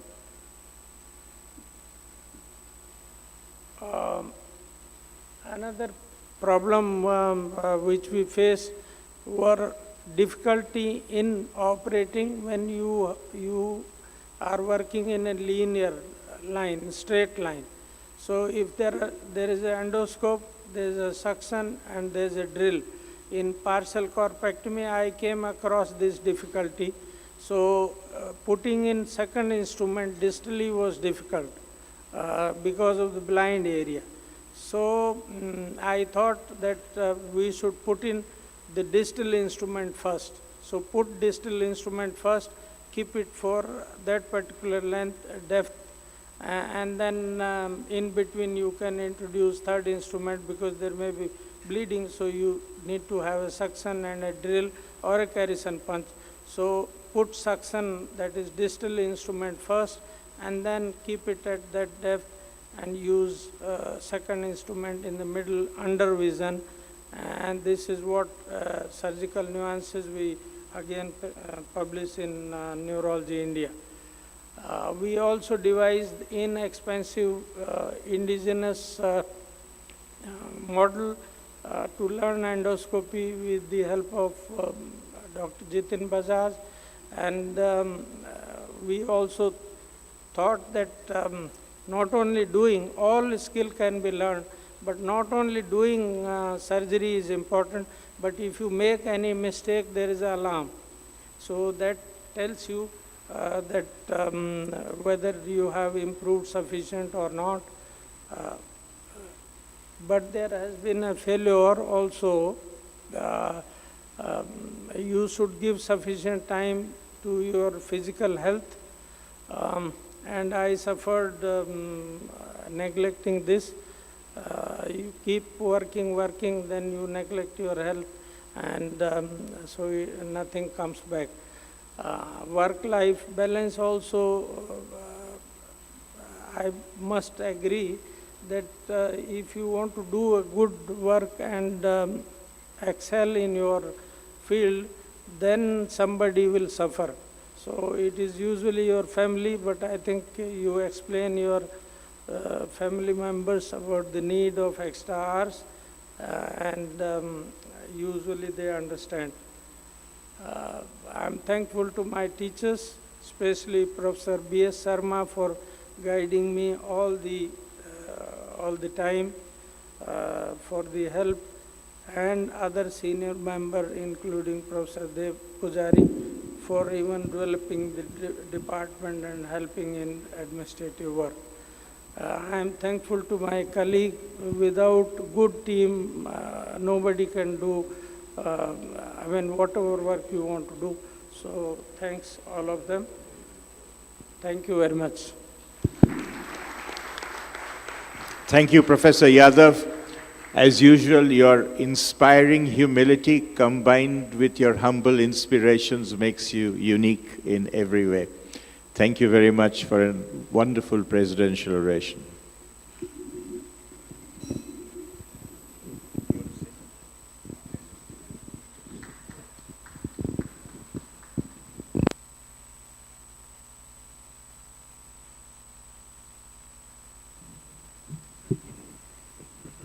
Thank you so much, Dr. Yadav, and thank you so much to all the chairpersons on the stage. I would like to request Dr. Yadav to please come up on the stage once again. And now it's time for the felicitation. Our chairpersons, Dr. Suresh Nair, Dr. Sandeep Chatterjee, and Dr. Paritosh Pandey are felicitating Dr. Y.R. Yadav. And thank you so much for sharing the knowledgeable insights with all of us.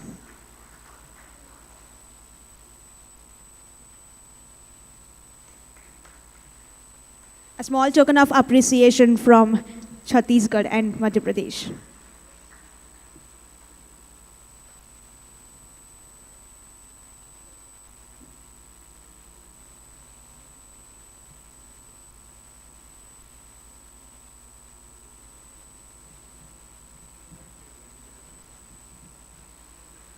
Thank you so much, respected sir, and I would like to request the chairpersons to please step down. Thank you so much for joining us on the panel. And now moving forward from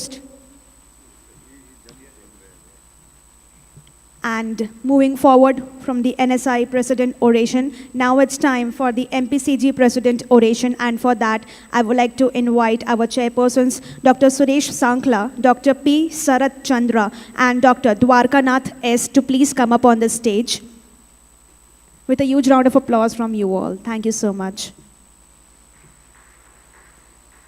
And along with them, I would like to invite Dr. Harsh Saxena to please come up on the stage. And for the introduction, I would like to invite Dr. Jitin Bajaj to please come up on the stage. Thank you.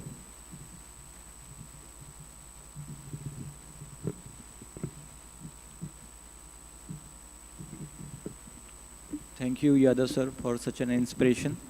Your life is a beautiful example for youngsters like us. We would like now hear the introduction of Dr. Harsh Saxena, who is not only the president of MPCG Neurocon, but also a very humble person, gentleman, and like an elder brother to us.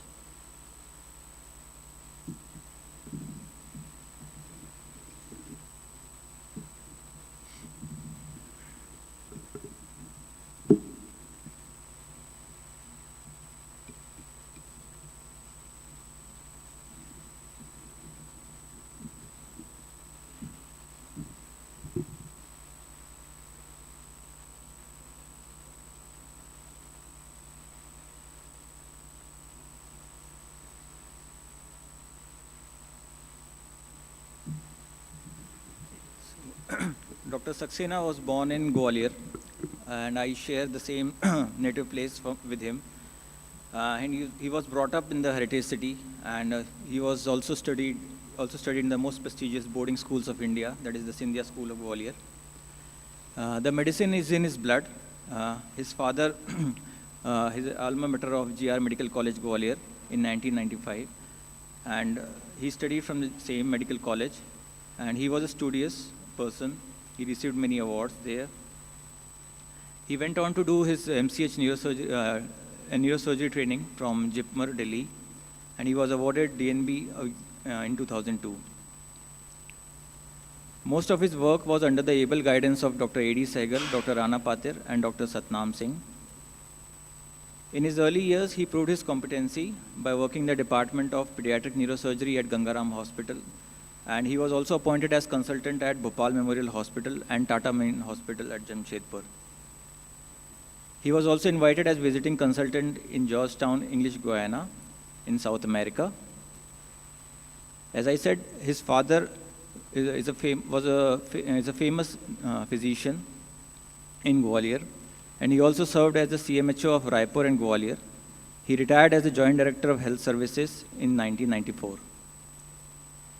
His mother, Mrs. Snehalata Saxena, did her graduation in Indian classical music, and she has been a pillar of strength to him. She has made him what he is today. She comes from a lineage of great medical practitioners. Her father served as physician during British Raj and retired as a civil surgeon of Rewa.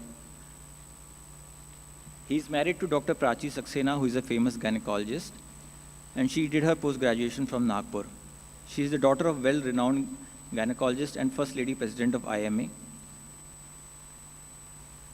He is blessed with a daughter named Advaita Saxena, who is currently pursuing her education from University of Massachusetts, USA. So welcome our President, Dr. Harsh Saxena, sir.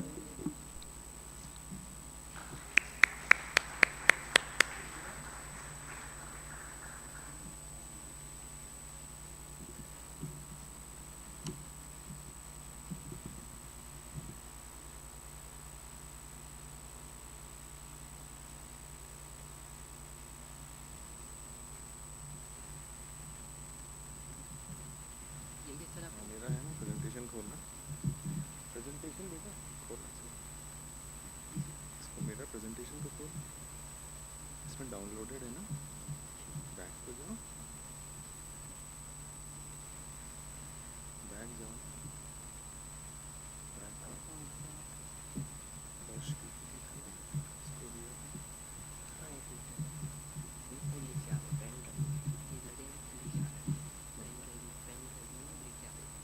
इसमें pen drive इसमें खोलना और इसको दिया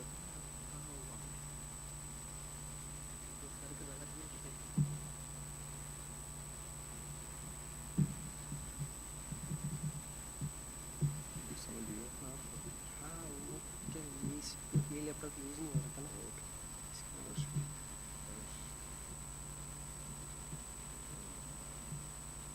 है ना हाँ है ना ये है ना ये वाला था ना न्यूरो पीवी देख हाँ इसमें इसमें खोल वो करो इसमें या इसमें हो जाएगा ना प्रेजेंटर्स व्यू आता है प्रेजेंटर आएगा ना प्रेजेंटर व्यू प्रेजेंटर व्यू नहीं आ रहा क्यों नहीं आ रहा बैक जाओ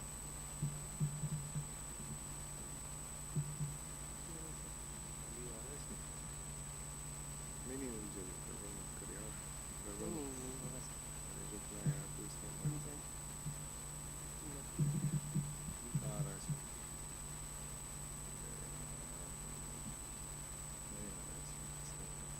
इसमें स्लाइड शो का slide show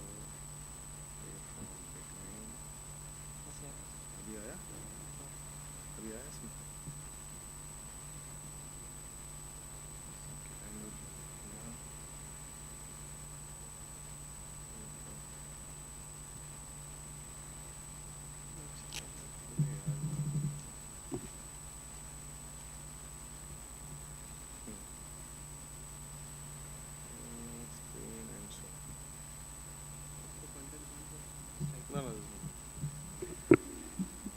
Well, good afternoon, dear colleagues and respected seniors. It's indeed an honor for me to be standing here in front of a galaxy of neuroscientists who have come across from all over India. Thanks, Dr. Jitin, for a very generous introduction. I would like to congratulate Dr. Madharia sir and Dr. Sanjay Sharma sir for a stupendous job they have done in this conference, and they have bowled us over with their hospitality. Respected chairpersons, the topic for the day is to put my point of view about changes occurring in our internal and external environment and how to bring in a reform for better work-life balance. So as we all know that brain is the master of body, controls thought, memory, emotions, and almost all other processes are controlled by brain. This is an organ of destiny. And we are lucky to be the engineers of the most complex machine ever known to mankind. Thus, this becomes our responsibility to make sure that our machines are doing well, they are healthy, and they are not discharged. This discharge in medical terms is known as burnout syndrome, characterized by exhaustion, lack of enthusiasm for work, cynicism, and reduced effectiveness. Well, neurosurgeons and physicians are not immune to that. It's as high as 57% in certain studies. A step back, let's see what's the best thing about neuroscience. Well, we are at the forefront of medical and surgical advancement. Everything new, every time new things are coming up every day. It's very rewarding. We have great satisfaction in saving patients' life, improving its quality of life. On the flip side, it's a very edgy branch. We have a very less margin for error, so it becomes very stressful. And then there is no complete holiday. Wherever we are, our patients are always following us. And then breaking bad news to the patient's relative and family is a very important aspect, not taught to us during our training part, and especially when we come across some violent behavior or some VIP, and we have to handle that, it becomes very stressful.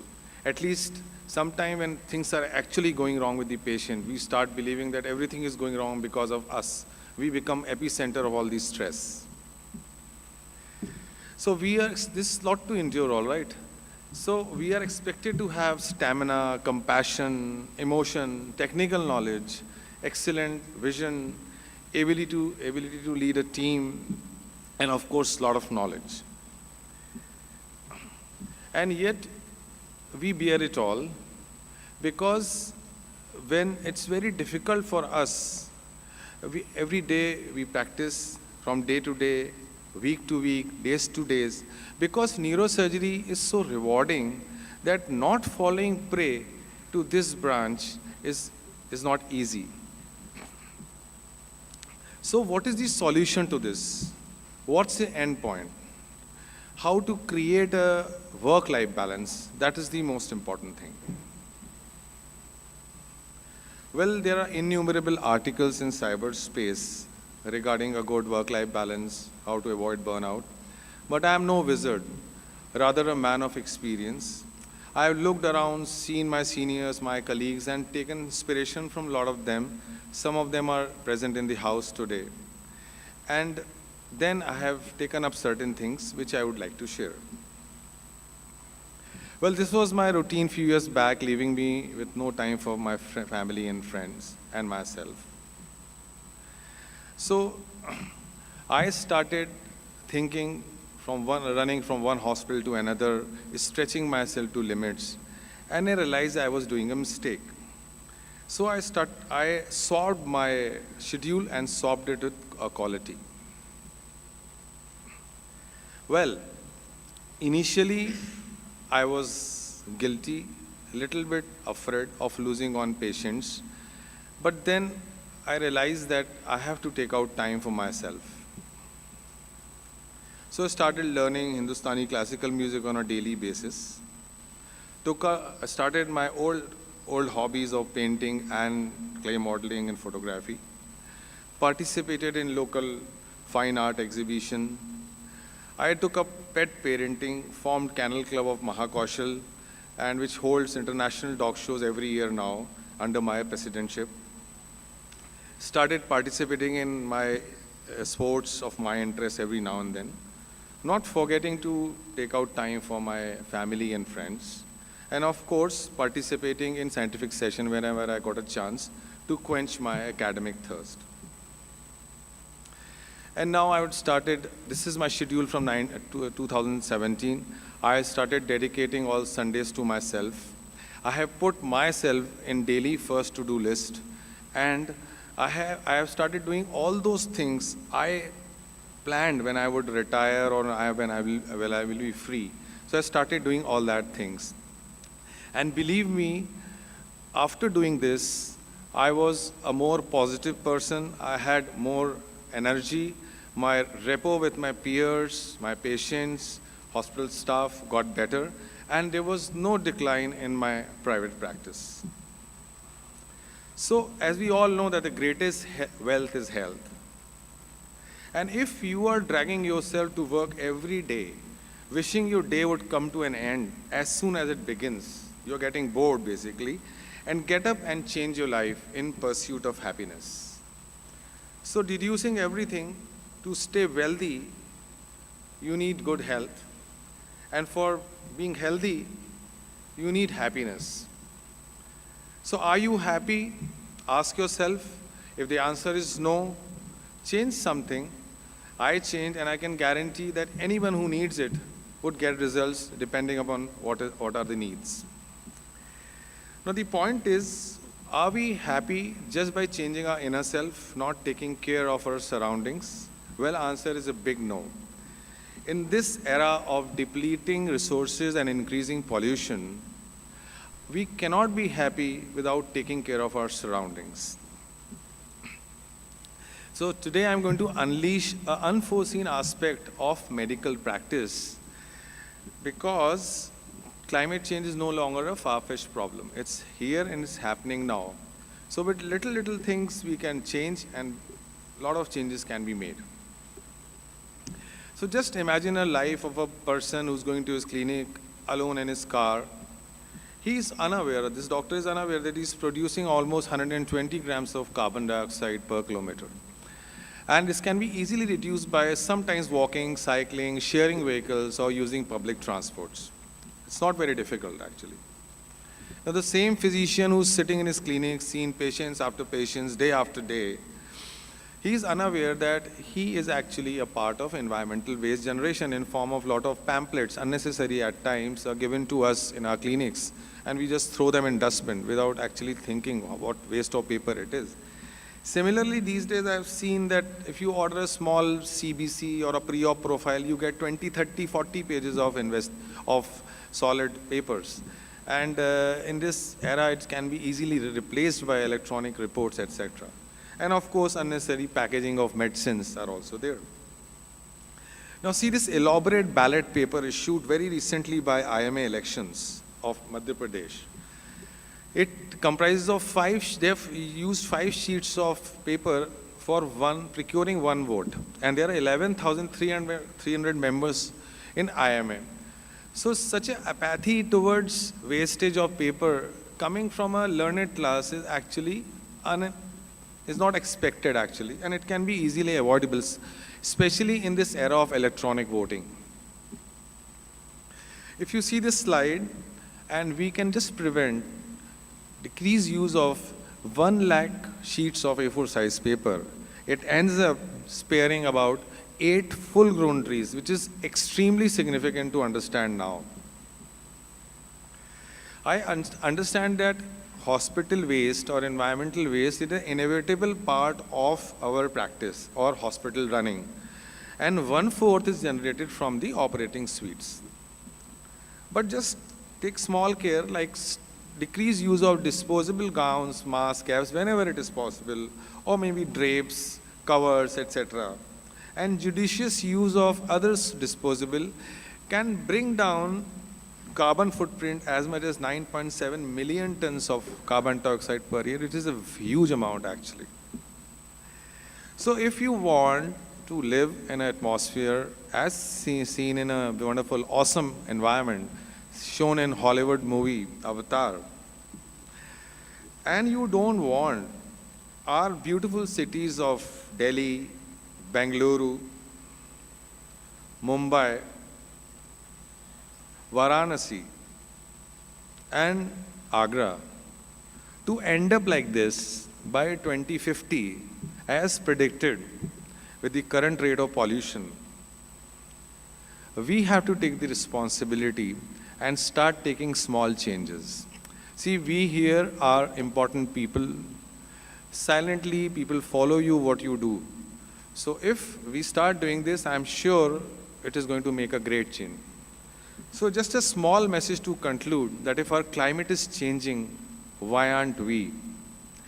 I today, by this small talk, if I can ignite some souls and create a thought process, I think we should all move forward with this, and we have to take care of our surroundings, our internal and external environment for an excellent work-life balance throughout your life.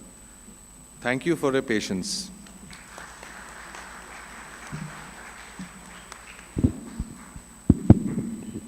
Thank you. Thank you, Dr. Saxena, for this wonderful, inspirational, and yet thought-provoking lecture. And we are really very, very happy to listen from you. Thank you very much. I think that was really a profound lecture. And I think it's an encouragement for every one of us that how can we responsibly move ahead as a neurosurgeon. So that's a lot of food for thought. Thank you so much. Thank you. So like all orations, I think we will have now the felicitation of the orator for his... Dorka, you want to say something? Thank you, sir. Now I would like to call upon Dr. Jitin Bajaj, sir, to carry out the session. Sir. Thank you, Harsh, sir, for such a nice lecture. I would request chairpersons to felicitate our president. I would also request organizing committee, Dr. S.N. Madaria, sir, Dr. Sanjeev Gupta, Dr. Sahana, Dr. Sanjay Sharma, sir, to come on the stage.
Thank you everyone for attending the session. Now we will take a 30-minute break for lunch.